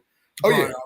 And he broke down Jalen Johnson. I love it. I'm gonna show it. It's a quick one. All right, your next play, AB, is the one you want to talk about. It's that Jalen Johnson should have been interception. And first of all, we're just going to show you a moment before what should have been an interception, or what you guys believe should have been. No, it absolutely should have been an interception. But this isn't by Stevenson, right? A rookie corner that's out there that's trying to make plays. He's not ready for that moment. This is by a guy that believes that he is one of the best corners in the league, and he wants to be paid like it. So when the coach, and this is what fans have to understand, the coach makes the call. He anticipates they're going to do a certain thing. He makes the perfect call, puts the players in position to make a play, and they don't make the play. This is the problem right here. And for me, with your superstars, or the guys that want to be your superstars, they have to make these plays, because right now it's 7-0. He makes his play. I saw him scramble early in the game. It took this boy 6 seconds to run 4.5 yards. Okay? There is no way this guy is going to stop Jalen Johnson if he catches that ball. It is a 14-0 game. Completely changes the game. Yeah. It was a terrible throw. Hit him right in the hands. I mean, God. Laporta's like, dang, he got that one. No, he don't. Like, what is this? Look at this. You have to come up with that. My man looked back. He like, oh, he got that. I mean, I'm all for Jalen Johnson is a damn good corner. All right, he is a very good coverage corner. But if you want to get paid in the top tier, you have to get turnovers. That was a key moment early in the game, don't get me wrong, but it went from 14-0 to 7-7. And that's the exact shit that I mentioned in the beginning of this podcast, you cannot demand this kind of money if you don't make plays. If you don't make plays, man, sit your ass down. They're finally showing up, and he's not showing up to capitalize on them. I don't know what to say, Jim, because that's your $20 million right there. He wants that. Yeah, we're not perfect every play, but I know that was a big play, and I know that Well, Mr. Jim, it was right here. I hear you. He did miss another pick too in the game too. I mean, Barton, that was not nearly that second as one close. Though. That second one didn't hit him in It wasn't right. It was a harder one, but still should have. Yeah.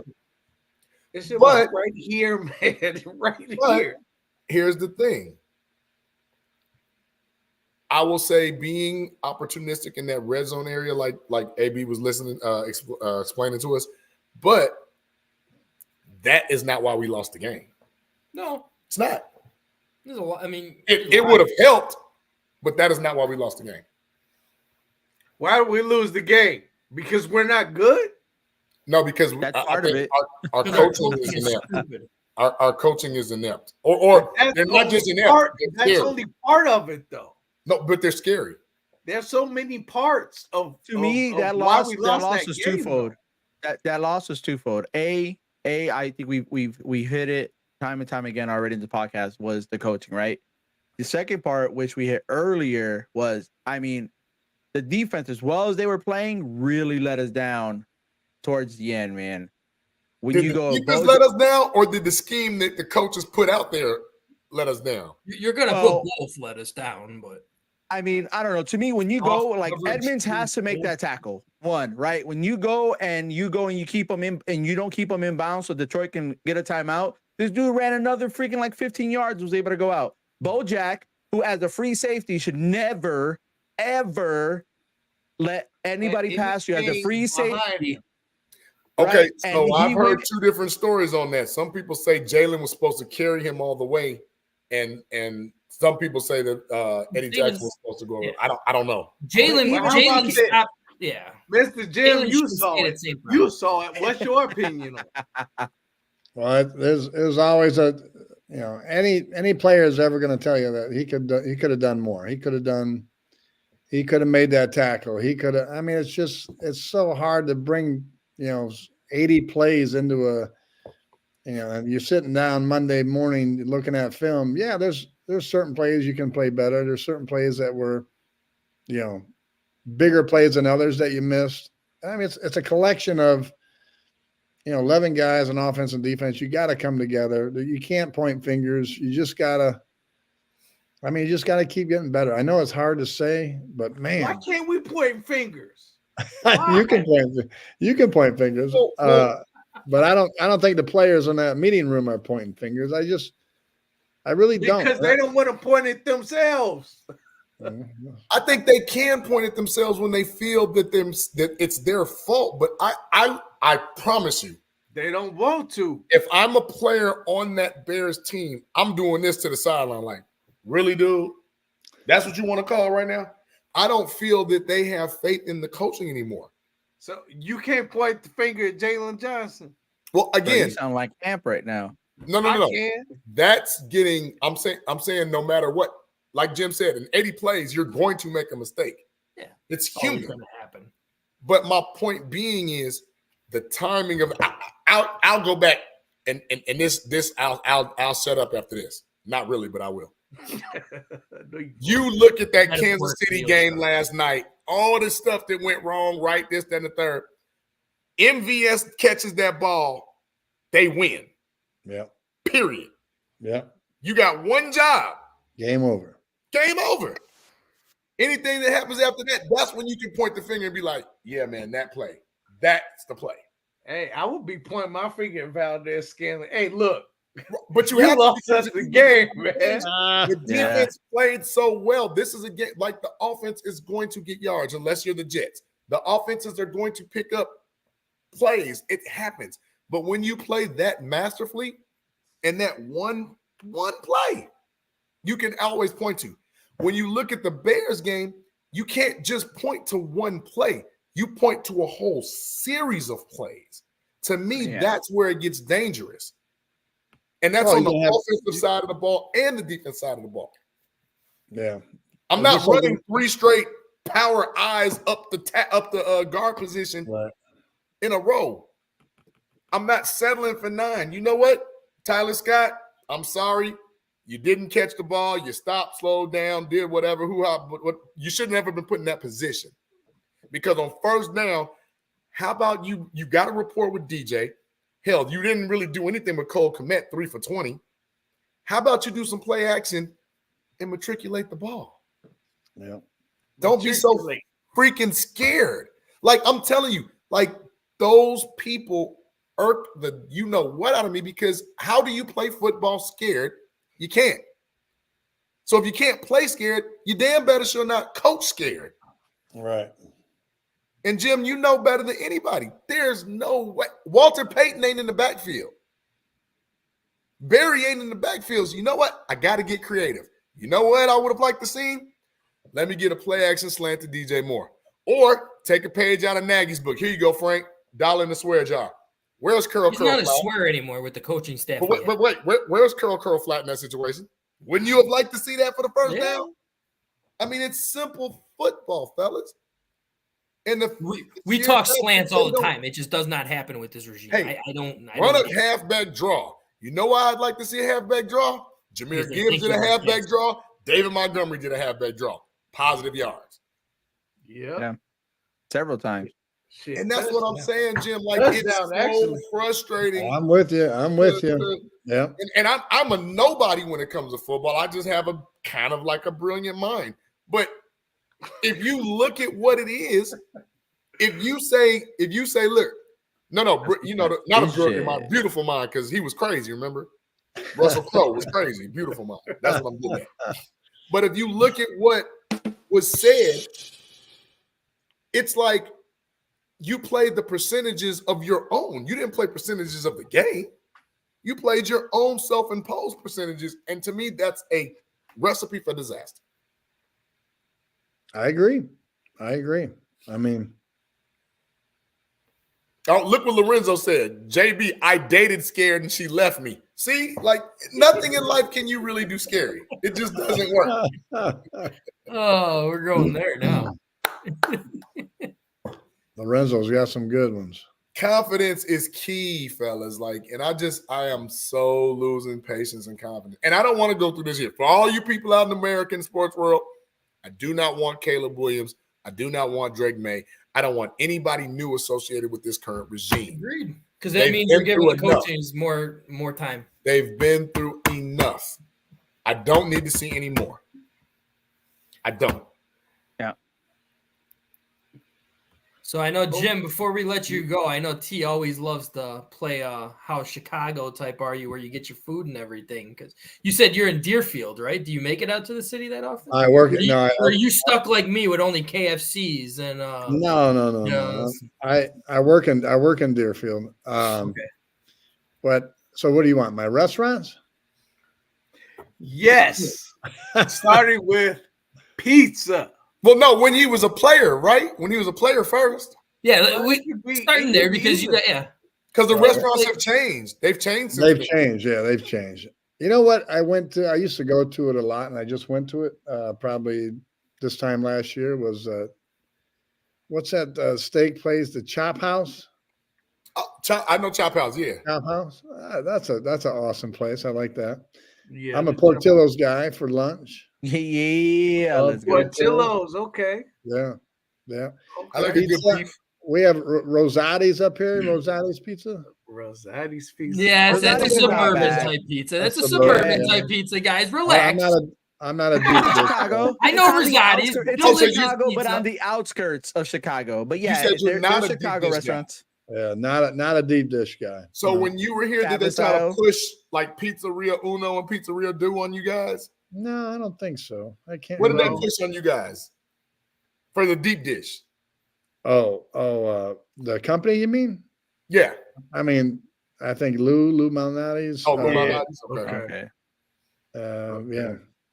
Yeah, but we used to always have a big event at Lou Manetti's every year. That was fun. Really? Yeah. Oh wow. A fundraiser. I forget what it was for. A big fundraiser place. Well, we usually get together. We've gotten together at Giordano's a couple times. Yeah. So maybe you can come out and hang with us. Sure. We don't eat Lou. We don't eat Lou like that. We go to Giordano. Terrence doesn't eat Lou like that. I'm more of a Giordano's fan myself too. But there you go. What about the all-time favorite that we always love to ask is fried chicken? The fried chicken. Fried chicken. You know, Mondays at Wildfire, they have a special fried chicken. Wildfires. I forgot about Wildfire. Yeah. Oh, Wildfire. Okay. Oh, Mr. Jim eats bougie fries. Wait, hold on. Did you ever go to Dickens and eat? No. He eats the bougie fried chicken. I'm talking about the greasy hole in the wall Harold's fried chicken. I would love that. What about that? Even when you were a Bear and everything, like, was there a fried chicken you always liked? No, I can't think of a spot. Fried chicken. No. Well, we usually go. You gotta send them to me, Terrence. You gotta send me your spots. Definitely. I love we fried usually go to Harold's. Last time we went to Harold's, Wendell Davis came out and hung out with us. But it was Frank's first time. Yeah. They baptized me in Harold's because in the suburbs all I have is KFC and Popeyes and shit out here. That good shit. We got him into the city, and this is a part of it. You spend a lot of time over. You're supposed to put your mouth in. I got a safer. You gotta take it all in for the press.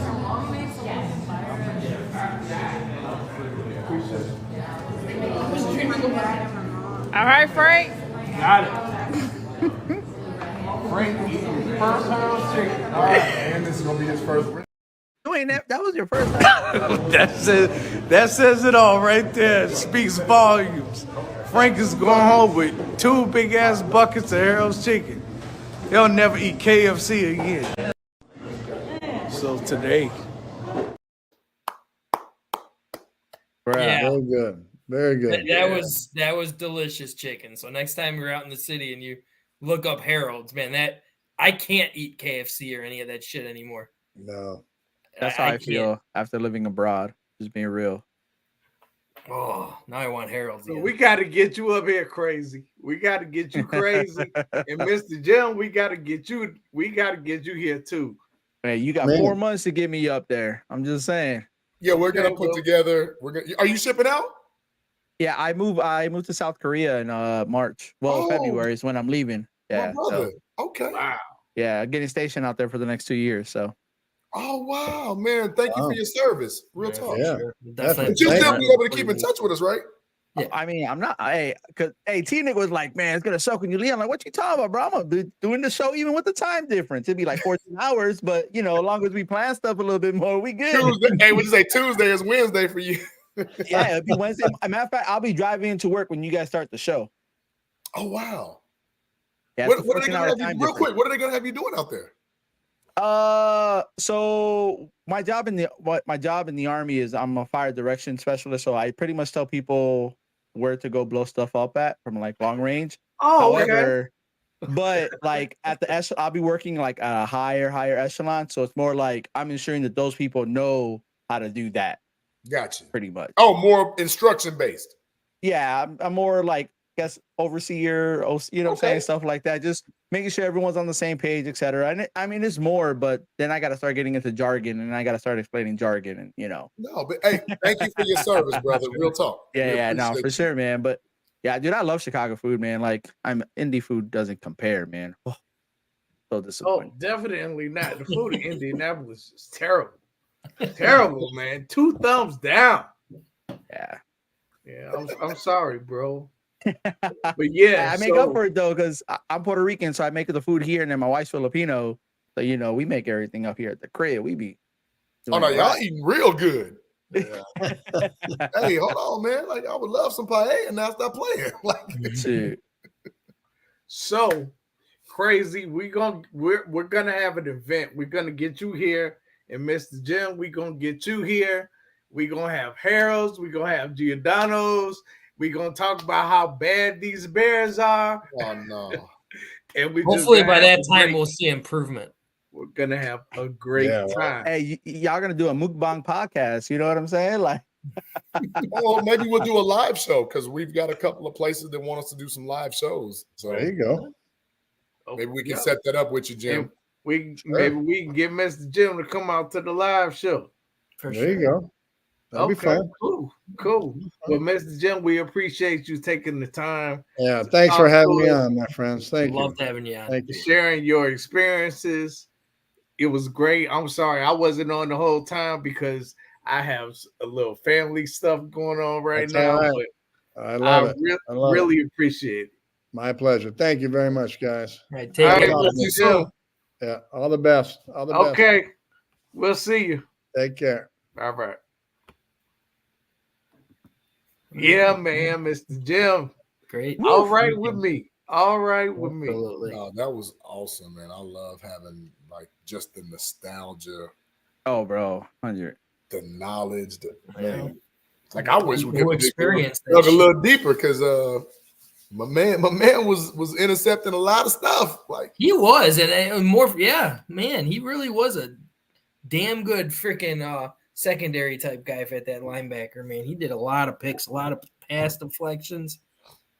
He was quick. So, you know what I wanted to do? First of all, I do want to give a special shout out to our guy Foulmouth C, who was in that terrible CTA accident the other day when the train hit a snowplow. I think that's what it was. Yep, on the yellow line. Yep. But thank God he's all right.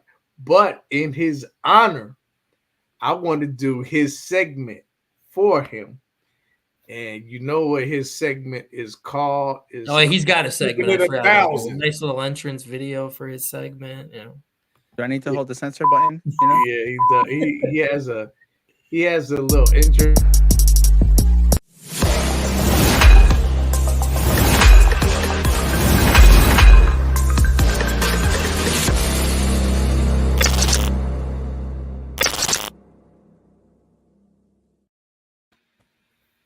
So I am gonna keep it a stack with you guys.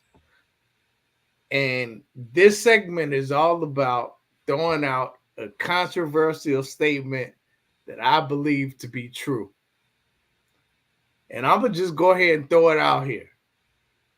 And I'll let you all play with it.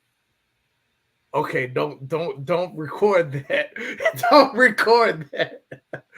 You're live, though. I mean, but all right. So the statement is Matt Eberflus will not be fired after the end of the season. What?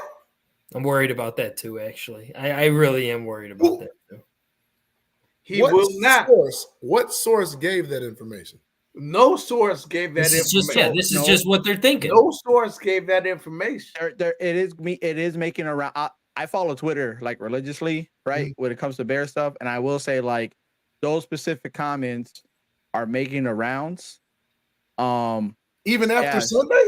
Yep. Yeah. Even after Sunday. And what?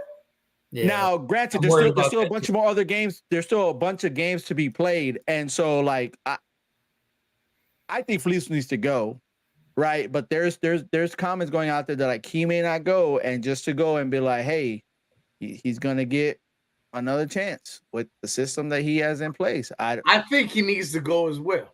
He definitely needs to go. But okay, crazy. Let me ask you this, because I don't follow Twitter or whatever. I do, and I'm right there with crazy too. The bird to the X. I was like, man, I ain't signed up for no porn stuff. What the hell going on? Yeah, that's ridiculous how much that shit pops up on. Thank you, Mom. But what have you seen? I'm asking you personally. What have you seen that anybody else would warrant that type of statement or even that thought process? Like, I don't want it. Dude, you have not won a game in the NFC North. First of all, Ryan Poles. That's not even Ryan Poles' guy. It doesn't. We're about to go down this rabbit hole again. Ryan Poles said that he likes what Matt Eberflus is doing. He said that too. He should be fired too. For saying that he should be fired too. So this is what I've seen is that like what I've read and what I've heard from people that I follow was Eberflus's seat might not be as hot as we all think it is, right? And that if you can't take away the loss, right? And there's no moral victories, whatever the case might be. And if you look at what it's like, hey, they came out, they played aggressive, whatever the case might be. Flus has to go 4 for 3 in order for him to really keep his job. Will they go? You're talking about remaining this year? Yeah, 4 and 3. Yeah. So now, hey, they're you know what I'm saying? They're 0-1 right now with the remaining game. I think to me they have to go 4 and 3 in order for Flus to keep his job. I think they're going to keep Justin, but I will say that there's probably going to be a stipulation where like they're going to have to get a new OC in order for Flus to keep his job. If Getty stays. If he doesn't want to get rid of Getty, they're probably both gone. Let me ask you this, because as much, and I agree with JB, I really still to this day don't think Eberflus is Poles' guy. I don't think that happened that way. He's not. But if Poles decided to hitch his wagon one more year on Eberflus and he does it again, that has a higher chance of Poles losing his job next year. As opposed to you fired Eberflus, you bring in a new coach that you think is more beneficial to what you're seeing out there. That just savored your job for longer now. True, but on the flip side of that, though, you think about you have to look at it from like a building perspective, right? We knew that year 1 was they weren't going to do nothing. Year 2 was like, okay, now we're starting to get the pieces in place. Years 3 and 4. He's got to be able to shot if he does have a 4, right? Year 3, do you want to sit there and try to go and say year 3 is it with a brand new head coach, you know what I'm saying, with a system, with a whole new system and everything like that? Or you give the head coach one more chance, and then you bring in other coordinators because now the head coach has experience. That's my devil's advocate approach to that. Now, again, I hope I am completely wrong. I'm just speaking to speak because that joker needs to go. But yeah. Here's my and I see where you're going with the devil's advocate playing that role. But common sense in this situation is not so common. Because if I'm not mistaken, Luke Getsy can be fired, right? Can be fired by Matt Eberflus. Am I not mistaken on that? No, you're not. He's right. So here's my thing. If you fire him now, similar to what Lorenzo just said and we spoke earlier, to how Mike Tomlin fired Matt Canada, at least you're showing good faith towards the public, the media, and the team that, you know what, this guy's not it. I made a mistake. I'm trying to get us better. I don't see how you can fire your OC right now when your head coach is your DC. No, you can't. You can, but they probably won't just because of all the turmoil they have. All the turmoil behind the scenes, though. They already got the Allen, then they're running back, then they're running back coach, and then you know what I'm saying. Like there's so much other things going on internally in the organization that, like, dude, they probably. I wouldn't be surprised if they thought about getting rid of Getty, right? But with everything else going on, do you want any more? You want any other distractions already than what you already have? Because obviously all those distractions inside obviously are affecting what the team is doing on the outside. 2 words for you: necessary evil. I agree, and it has to, because you look at what I just stated before. Mike Tomlin, a defensive back by trade, been a coach forever. You can fire your OC and still promote somebody to call plays or bring in a passing game coordinator, whatever. At this point, there's no restriction. It's about saving face. Because here's the thing. If you go into year 3, let's go crazy. Let's go with what Crazy stated. If you go into year 3, How do you justify whether you remember you got to make a decision in May? Do you keep Justin knowing that Eberflus is going to treat him like a Toyota Camry instead of a Ferrari? If you move away from Justin, you bring in Drake May or Caleb Williams, who this guy also is going to treat like a Toyota Camry instead of a Ferrari. That's not a recipe for success. We just stated, and I was on record online stating this as well. If you look at what Justin does best throughout his collegiate career and through the first part of his pro career with Matt Nagy, how many times does Luke Getsy tailored his offense to what Justin does best? Probably like maybe a quarter of the games this year. Maybe if we're lucky. Maybe. And that's being generous, crazy, right? That's being generous. No, yeah, it's being generous. Yeah, and it's 0 in the fourth quarters. But guess who his game caters to the last 2 years? Trevor Siemian. Bagent. But you know that formula is not sustaining wins. So why would you keep the definition of insanity is doing the same thing over and expect the same result. Yep. That's what I see right now. And if you again, just look at what Justin did. Not only did he throw 16 of 23, that's similar to Tyson's 21 of 28, just actually a touch better as far as the yards per attempt, right? But then you look at the added 100 yards in the run game that he gave you. Tyson Bagent, when he did that 21 or 28, where everybody was like, oh, this is what Justin needs to do. He looks great. 3 rushes for 24 yards, if I'm not mistaken. You can check me on my facts. I made sure I try to remember it.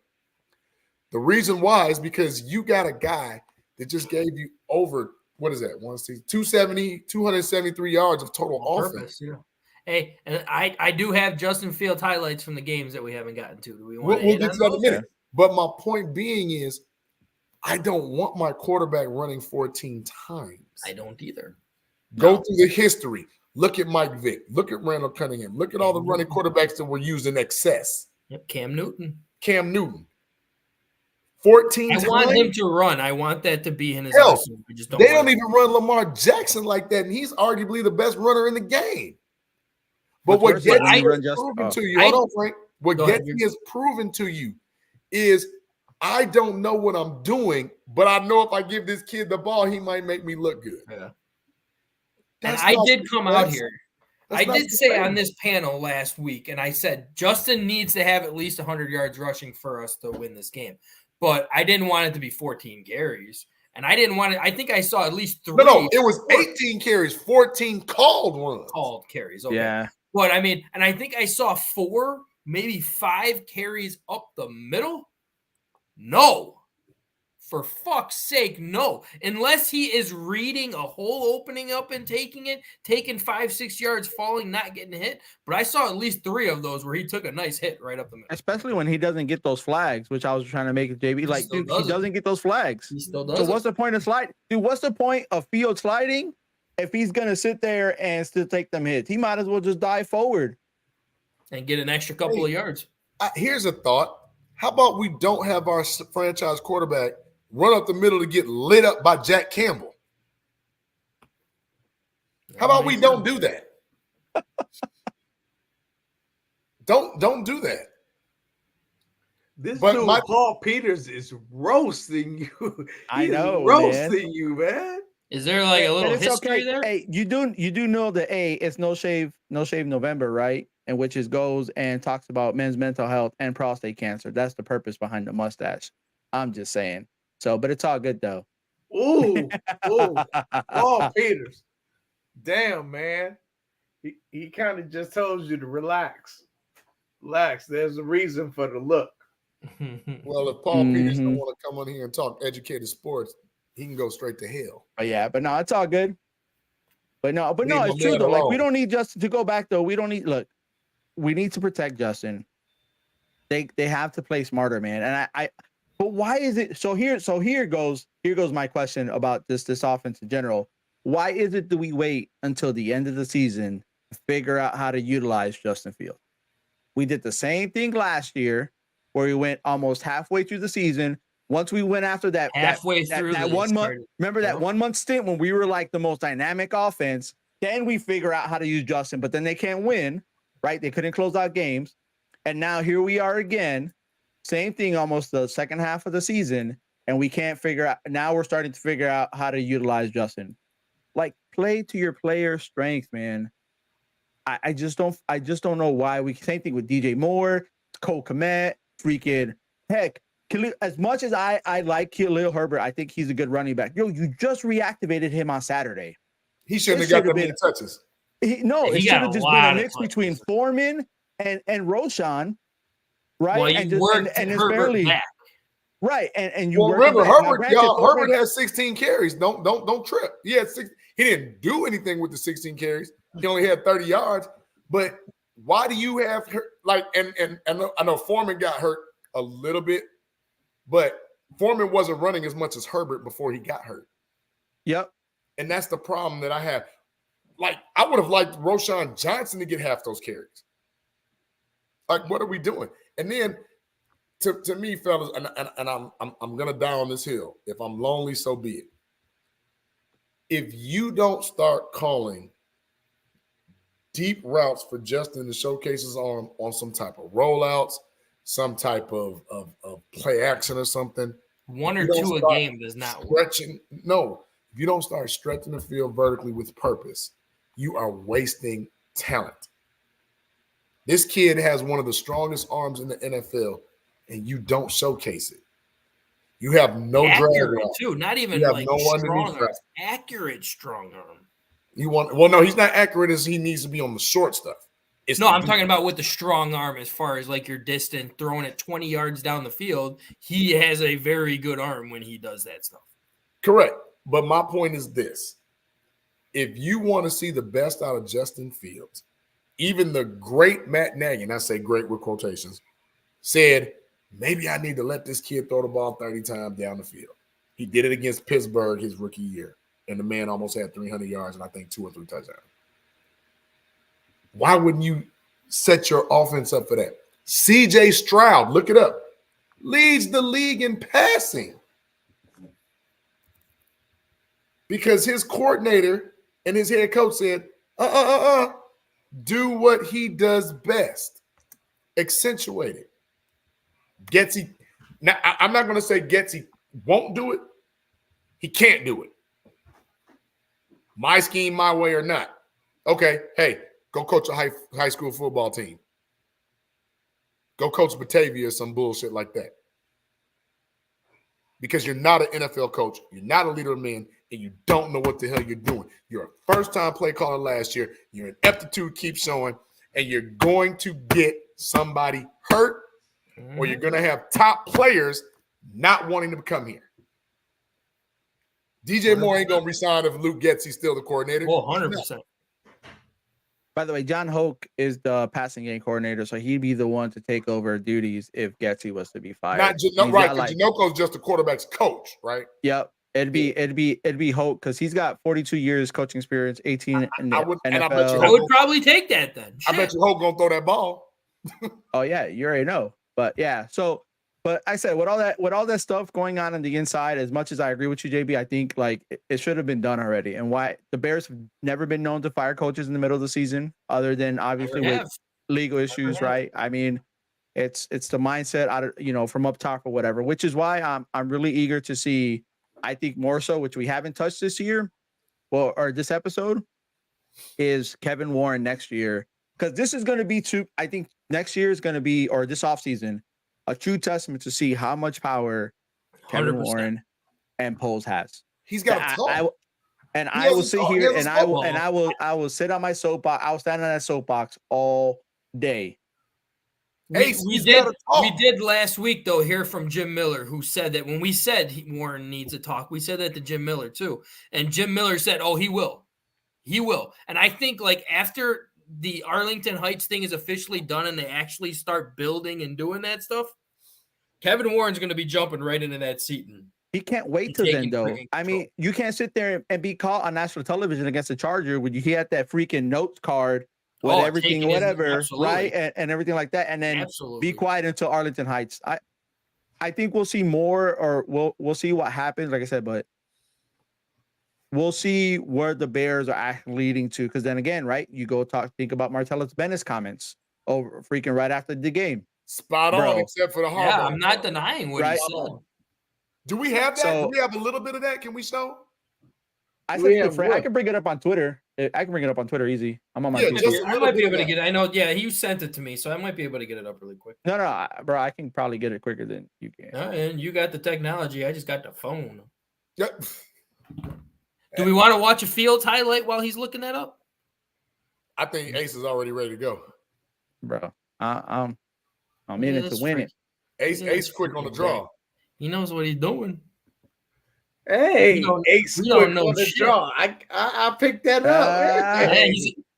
Terrence just came up with a new segment now. Hey, they don't call me Crazy Ace for nothing, bro. That's why my logo is crazy in the spades. You know, Ace of Spades, bro. Rank. Start a new segment. I'm Ace quick on the draw. That could be another segment. Yeah. Hey, oh, it is. All right, I got it ready. If you guys want to bring it up real quick, I'll bring it up. I see it. Yeah. So this is what Martellus had to say. Bears ownership lacks futurism. The entire business model is built on selling the past. The 85 Bears, they're always trying to recreate that old product instead of buying into a product and producing a new product. The owners are okay with losing a game, but not the brand built on the past. The Bears need an entire rebrand, top to bottom, and they need ownership that is going to transition the organization into the future. They never protect their players publicly. You can't trust the organization as a player because you can't relate to the leadership. They can't communicate with the youth. Their audience is a legacy audience, and they're afraid of changing because they don't want to lose out on those legacy fans that make them money. Nostalgia is the greatest marketing tool. I'll be interested in seeing fans' growth of the Bears. The question is, who are the Bears of tomorrow? We're always pitched the Bears of yesterday. All right. Stop. Yeah, he stopped. Yeah, you're pissing. That's enough. Terrence is getting pissed off now. Martellus Bennett, he might be telling the truth. You know, Martellus is a little fiery anyway. Yeah, he's never the person who's going to keep his mouth shut. Well, we've all heard to get him on the show. Ownership is fucking terrible. We've all heard that. Wow. But now Crazy. we got Martellus Bennett just shitting on him. No, I actually wanted to hear a little more of that because that's the type of stuff that needs to read it on Twitter. Yeah. So I would say this though. So when that went off right after the game, everyone was like, "Oh snap! What the heck's going on?" What he was saying, right? And like I said, I agree what he's saying. But you got also too, from Martellus' perspective, dude, this dude's a businessman, right? Like outside of the Bears, this dude is smart, man. So like as much as we know he's fiery, or he's very fiery, his character, whatever the case might be, like. Dude, I don't think he would sit there and post it without realizing what he was posting. You know what I'm saying? It wasn't an angry fan post, right? It was a get you to thinking post like, oh shit, whether you agree with it or not, it's going to get you thinking like, yo, is he right? What's up with this organization? Why are we still, why are we still here? All this extra stuff. I don't see the lie in what he said. No, there is no lie. There is no lie, but some people will find so. Dude, there was comments right off the rip. Oh well, we all remember what Martellus Bennett used to be on the sidelines. Blah blah blah. Like, why does it matter, bro? Because he slammed Kyle Fuller. I don't give a damn about that. It shows passion for the game, dude. At least he showed balls and not two-hand touching in the squad like we're seeing and now. He produced. Hold on. He was a dynamic tight end. If he could have, I'm not gonna go. You know what? We're not gonna shit on Martellus Bennett right now. We're not gonna do that because the guy had enough gumption and enough intestinal fortitude to come out and speak on behalf of what we probably, as fans and media, thought that some other players might tell us, but most won't. To me, that's very telling because you're right. Look at what we just talked about today. The Bears are the ultimate legacy fan base. We've done nothing without talking about the 85 Bears. We're as bad as the Bulls because all we can hang our hat on is the 90s. It's Michael Jordan. We ain't done shit since. No. Nor have we tried to replicate, reproduce, or even reenact any of that. The only thing that I can say. Hey, that was triple R's. The only thing that I can say that we've literally done as far as the Bears is when we had Lovie Smith, we did throw caution to the wind with Jay, but we also did that with Rex. And we were able to put our calling card on the defense. We were able to get to an NFC championship twice and to a Super Bowl once. But then we said, you know what? I don't like how that looks. So we went away from that script and we bring in Mark Trestman. Anybody, show of hands. Does anybody remember when Mark Trestman was hired, what other coach was available? Dude, I wanted Bruce Arians right off the rip, bro. Bruce Arians, yeah. Dave McGinnis was available. I was thinking Bruce Arians. So Bruce Arians was available. The coach from Kansas City. Andy Reid was available. Andy Reid was available, yeah. Because remember, he just got fired from Philly. From Philly, yeah. Yeah, Andy Reid was available. And I'm a Bruce Arians guy, but I think that, whatever, because remember, Bruce Arians was the interim coach on the Cardinals and kind of turned that little thing around. You chose Mark Trestman over Bruce Arians and Andy Reid. You got to bring it up that way.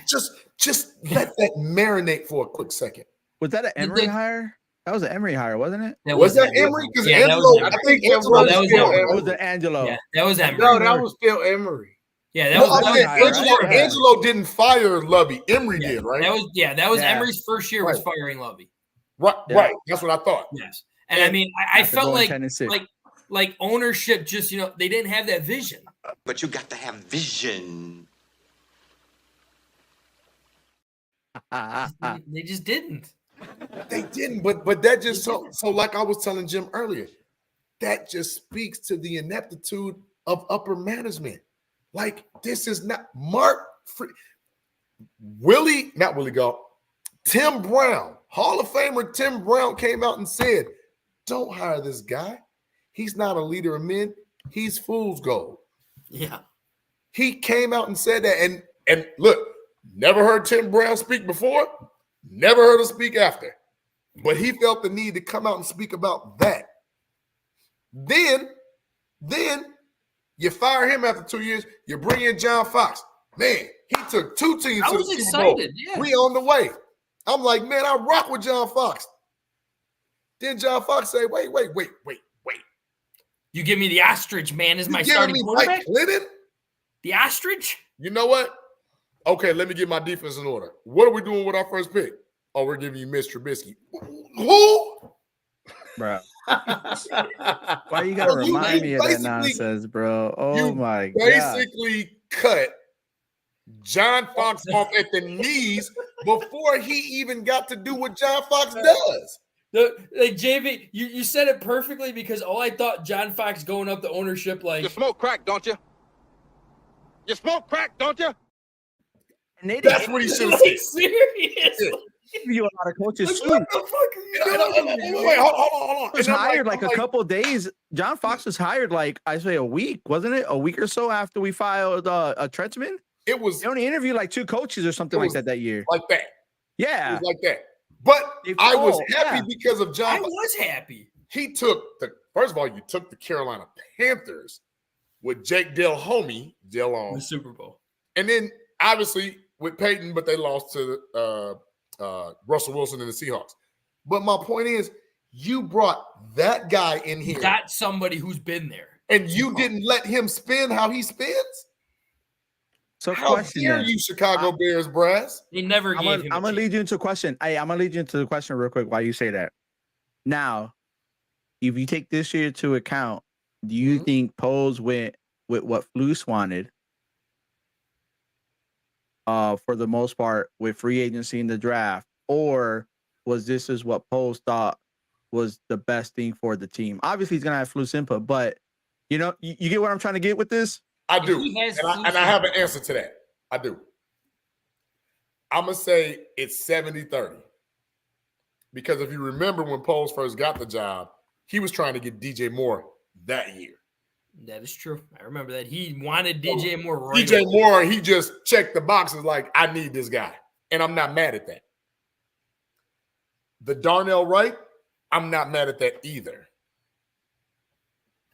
The only thing I'm mad at Poles is I personally, I can't speak for the panel. I personally was upset about the Roquan situation. And to me, you didn't get enough for certain players. Like you didn't get enough for Khalil Mack. You didn't get enough for I felt you could have got more. I agree. What's my man name? They had the 18 sacks, 18 and a half sacks. Quinn. You didn't get enough for Robert Quinn. And then hell, you drafted Velvet Jones, man. Hi, I'm Velvet Jones. You knew that was coming. I was waiting. My finger was on the button, baby. And that's why, like I was telling Jim, like you have to hit on MHJ.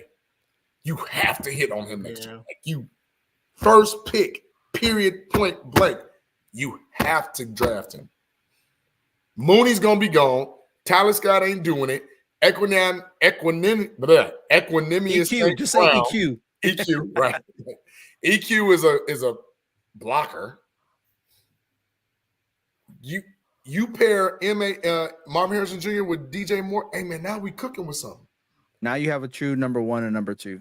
Like I agree. Number ones. No, you have a 1A and a 1B. There you go. Because I'm looking at what certain players do. Like, can you honestly say in Miami that Tyreek is a number 1 and Jalen Waller is not a 1B or a 1A? Yeah, no, hands down. Nah. Ain't no 1 and 2 there. No. It's a 1 and 1A. If you look at Jamar Chase, as dog as he is, can you not say that Boyd and Higgins ain't 1B, 1C, 2A? Yeah. That's how you build your offense. You need that. The last time we had 2 stud receivers, guess what, guys? They both went to the Pro Bowl. That was Alshon Jeffrey and Brandon Marshall. And come on now. Did not go that year. Come on now. It's not rocket science, but at the same time, get your head out the dirt and pick the obvious pick some damn times. Just do it. JV. Dang, I did mess it up. Yeah, but the difference with that, Dr. Truth, is you can't say EQ's name, that fast 3 times as opposed I just sweat and sweet for fuck's sake. That is not that hard to say. I just want to point out, and I'm gonna go and we gotta go back and clip and see how many times he puts a little smile when he says Montez Sweet. You know what I'm saying? You always get the little Montez. Hey, the little lip curl. Right? He like, ooh. You have to have the lip sweet. I don't know, fellas. Can we pull up the remaining schedule? This pains me to do so, but crazy. I want to go what you stated. Like, what else do we need out of this? Well, because I'm kind of intrigued at what Ace said. The 4-3 aspect, and Eberflus potentially keeping his job because if that's the case, you have doubled your win total +1. I don't see us getting 4 wins there. I can see maybe 3 if we're lucky. Well, think about it. So yeah, I mean, and that's the last 3 games of the season. Everyone counted this Detroit game as a wash, and we ended up almost winning, right? Yeah, but now we're playing Detroit. That damn near feels like it was an accident. Yeah, we're playing Detroit again sooner rather than later. Detroit's going to come out and be like, that was a fucking fluke. They don't have a chance to be next. I'm gonna be honest with you. Minnesota scares me because Jefferson might be back. They can't account for him. Nope, and Jefferson might be back Monday too. They said if he doesn't come back, because they're supposed to. He could have played. I'm sorry, he could have played, but they chose to hold him out one more game. He could have played Sunday. Yeah. They lost. Remember, they lost to the Broncos. Not Sunday. Yeah, Sunday night they lost to the Broncos. He's going to play against us. Period. Point blank. He's going to play Monday. Then we get into the bye week, which is just going to be a bunch of media salad, just rhetoric that we don't need to hear a bunch of bull. Past the Detroit game, whatever, there's no way we win in Cleveland, fellas. There's no way. That's the number 1 defense in the NFL. There's no way. Who's their quarterback, though, right now? He and Mr. Michael Thompson, Joyner Thompson, Davis, whatever his name is, and then they signed Joe Flacco, and they also got PJ Walker. So I'll be honest. Flacco's going to be tying shoes. So Minnesota scares me. but I still think that there's a chance that they can beat them. I think we can beat Arizona. We can beat Atlanta.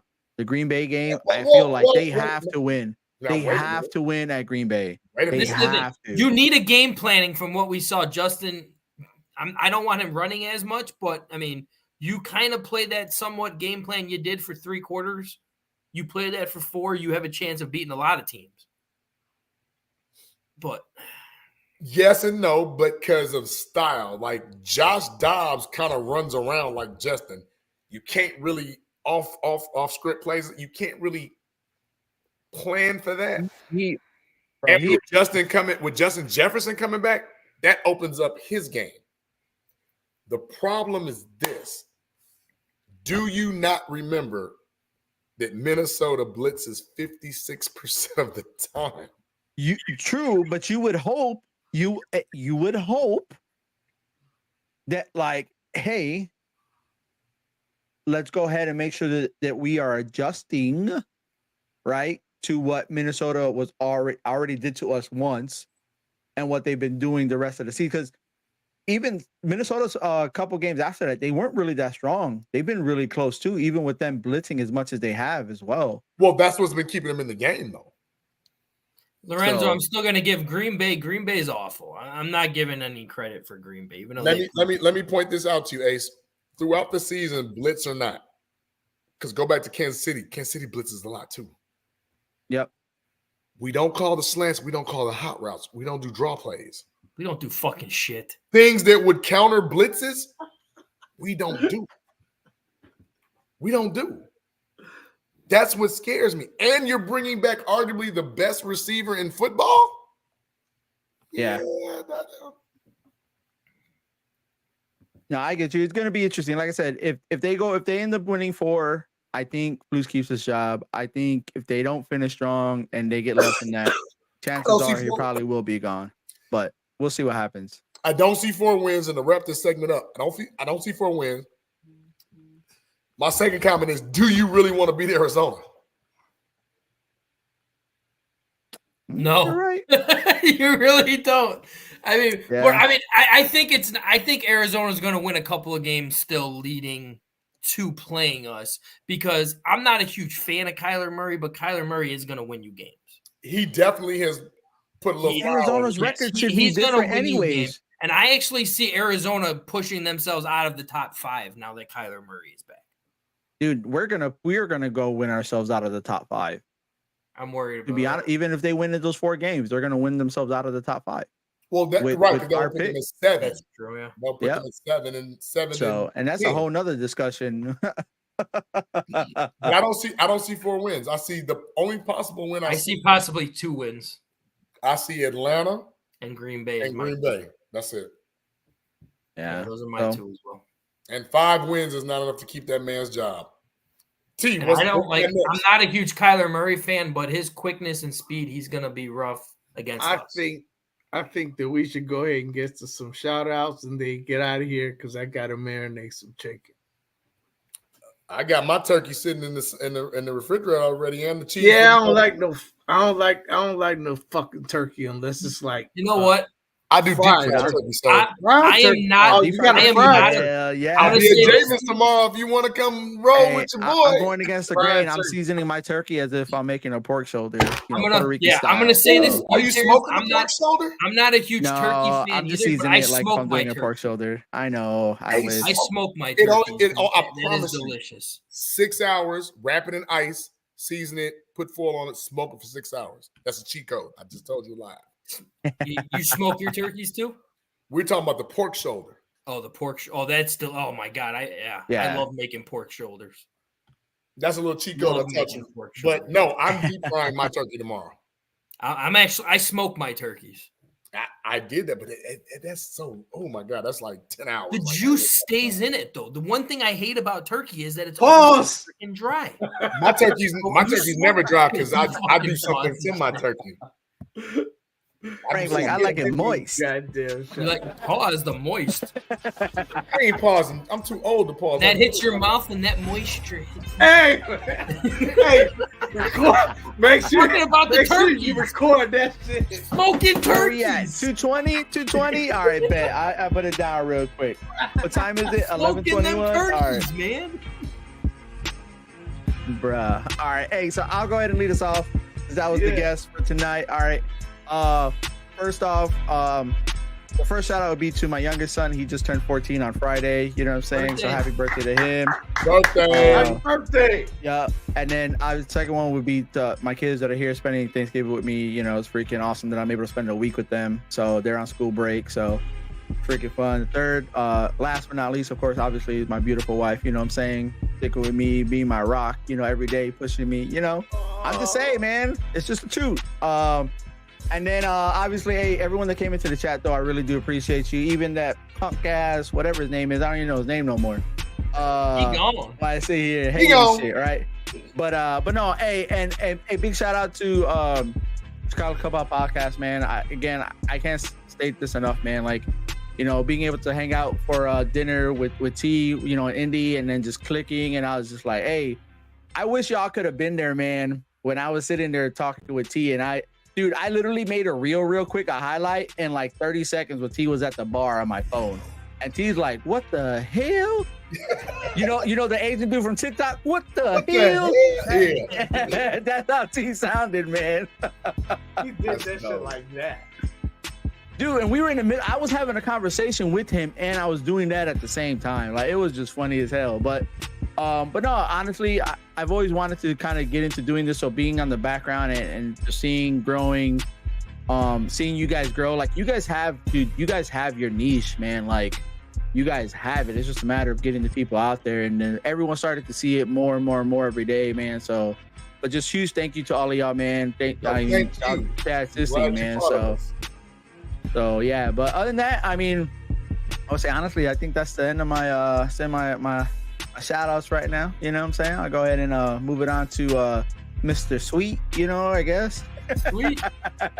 With a smile. Sweet. See, if I say sweat, there's no smile. Sweet. Just think, keep sweat. Hey man, this Keith's little cousin. Keith's little cousin. When I tell What you. Frank know about LSG? He don't know nothing. You know what I mean? My body all over your body. Got me. All right. My shout outs, I'll make them quick. Shout out to everyone in the chat. Shout out to you guys. Crazy. Happy you made it on, dude. Happy with everything you're doing to help us out, man. Couldn't thank you enough for all that type stuff. I don't got all the shout outs today. The chat was lit. Love it. Let JB handle that chat. Give a shout out to our guest, man. It was another great to have guests like that on who just give us the insight on everything. Like, he actually loved Ditka. Most of the people during the 85 people that we had on said that Ditka was a dick. So hey, kudos to him. Thank you for coming on, and happy to have you on again, Mom. That is everything I got. Hit it, JB. So I'm gonna do something new just because it's the holiday, and we're not gonna take too much more of your time. I'm gonna do our top 10 contributors in the chat. But first, before I do that, Crazy, my brother, thank you so much. Can't wait to link with you, talk with you soon offline. Frank, T-Nick, always. I got Morse. And let me spend it. I don't have Morse. Damn you all. Damn you all. Damn you all. Yeah, I bought you Morse, man. Stop playing with me. You did, but everybody drank it. I just got one. Right, you know what? I'm going to get you a whole case to yourself. Give me a keg. They don't have that. They don't have You need to. Just again, shout out to our brother Thal, who couldn't be with us because of other circumstances in life. Brother, we with you. We pray for you. We love you, man. Can't wait to get back on your feet and get back. Health is wealth. We want you to be back, brother. Now let's dig into it. First and foremost, so I said top 10, right? So I need y'all to count with me. Scott Hopkins, Lorenzo Clemens, right? They were chiming in deep. Cricket Commish, he came in early. Easy Does It, of which you can catch either on Friday or a floating day Usually Fridays. Whatever the fuck he feels like. You know what? Easy does it. He just does it and comes on in his own damn show. Boy, you should have known by now. I'm gonna let it go. Trey Shaw, welcome back. Love when Trey Shaw jumps on. I also want to say, did I say Cooking Miss? I said Cooking Miss already. You did. Amber Dawn, the Edinger family. Love, respect, peace, and blessings. Happy holidays to you and yours. Thank you for chiming in as always. Our man, Harry Bird, the Under Over podcast. If you want to make some money for the holidays, go and check out Harry. Harry gonna get you right. He's gonna put a couple dollars in your pocket. Our Jeremy Bauman, thank you for chiming in. Jeremy is a number one contributor. He's always with us. I'm sorry. Make it 12 because I just saw two new ones. And we got to get the new guys. Absolutely. Move the goalpost. Okay, I won't. Well, now go ahead, move it. Okay, well, let's acknowledge them. I know Matt Evans had been on before, but thank you for Matt Evans coming on. But this is a new one. His Rob, the S God. Rob, the SG God. What's up, JB, my CBL brother? I don't know who that is. I'm going to check into it, but thank you, Rob, for checking in. Holler at me on the side so I can know who you are and give you absolute respect for chiming in. Then I got to go, obviously, Dr. Truth. That's new to me. I don't know who Dr. New to me, too, and he was lighting it up on there. Hey, man, Dr. Truth was on fire. He was telling the truth. He was telling the truth. There was a lot of comments he was saying. I was like, oh, my gosh, I wanted.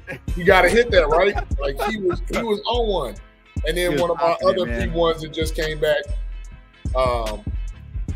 Keith Sperry. Thank you for chiming in.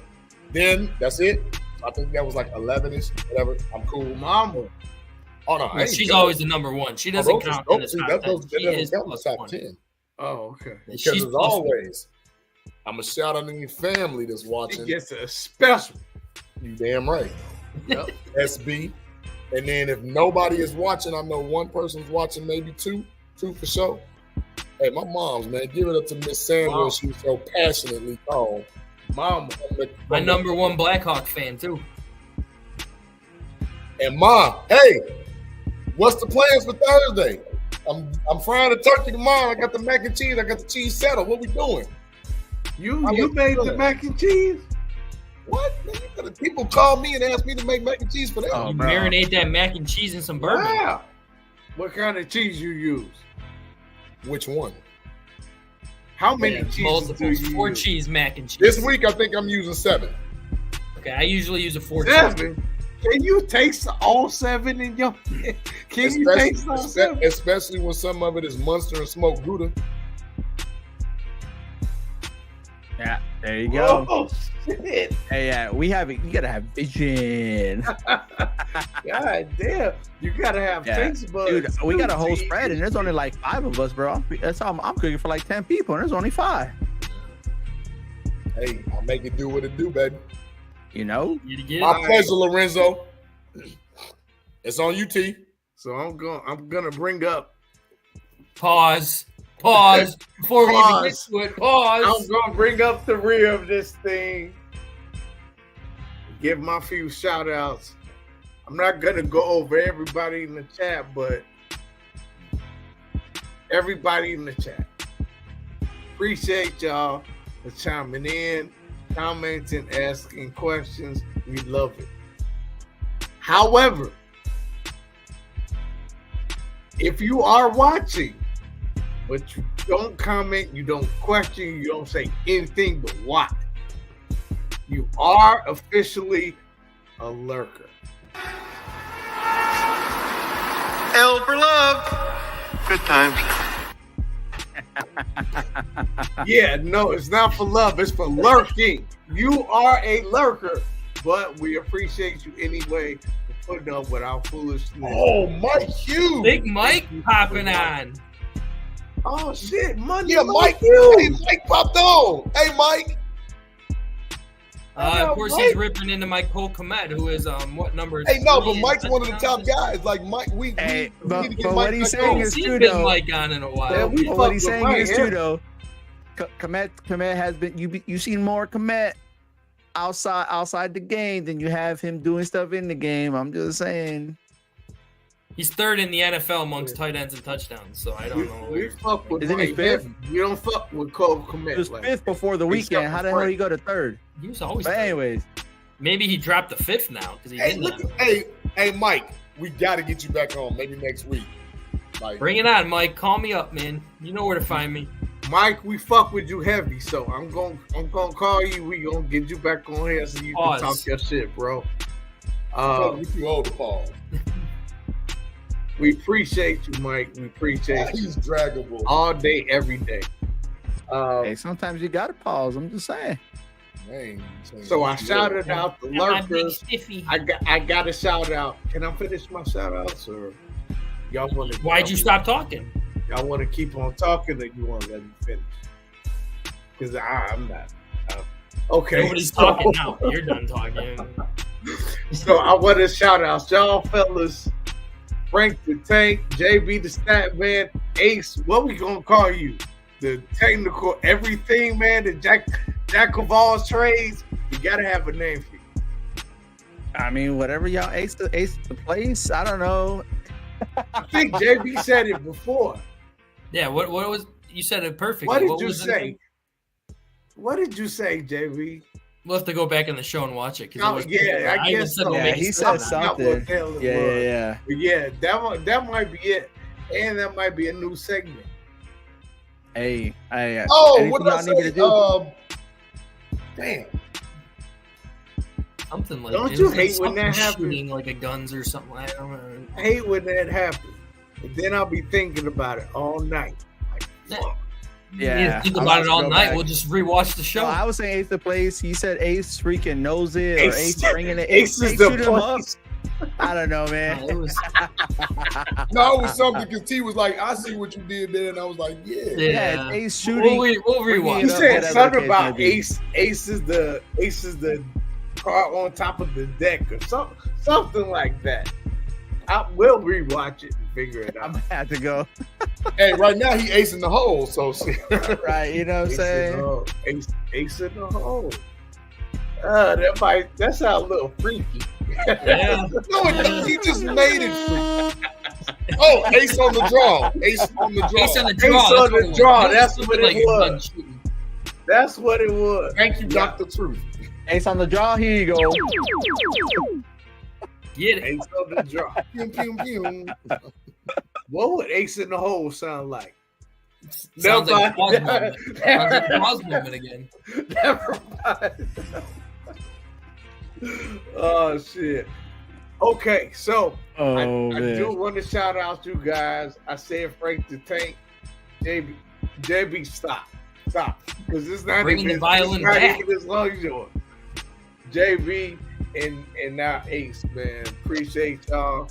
And again, shout out to our guy Chris. Was it that terrible CTA accident that should have never happened? And everybody who got injured on that train on the yellow line. That's in the suburbs or Skokie, yellow line. Skokie's yellow line's a Skokie, yeah, it's up north. Okay. Yeah. Yeah, you got to get out from the end of the red line to get on the yellow line. Had a Skokie. Howard, right? Howard, yep. See, I don't live in Chicago no more for like 20 years, and I still remember that. I want to give a special shout out to my homie Jay Money, who always thinks that she is right. But as I always tell her, I'm a Morehouse man. So 95% of the time, I am right. 5% of the time, I am not wrong. Floose in the hole. Did you all catch that?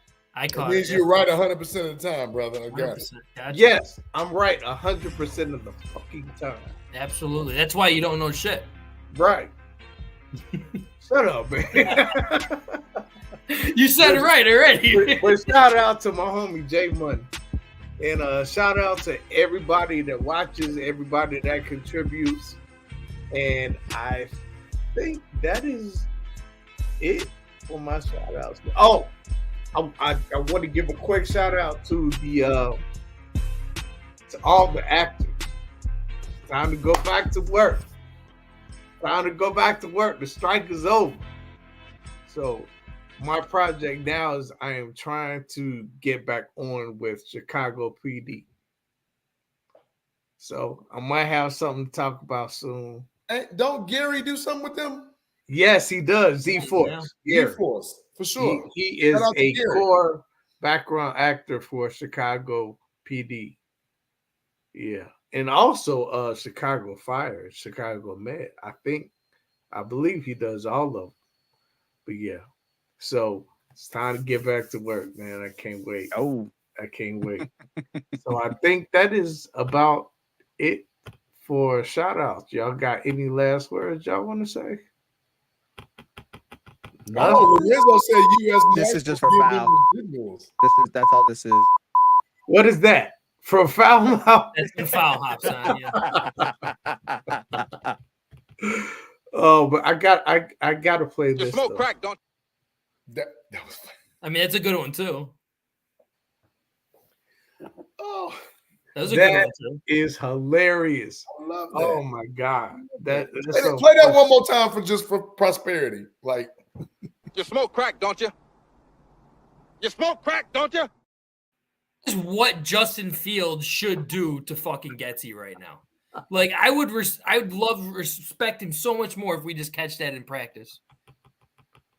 Instead of giving him a stupid ass hug, he goes and asks him. This is the place for the technical coordinator, man. Right. I see what he did. Hey, Dr. Truth is. You got to decide whether you're a wolf or a sheep.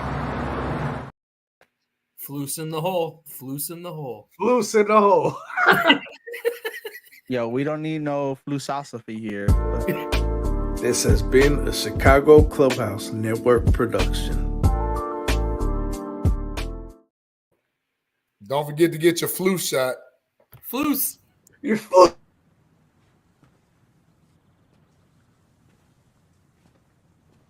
You're still here. It's over. Go home. Good night, Alaska. Go Blackhawks.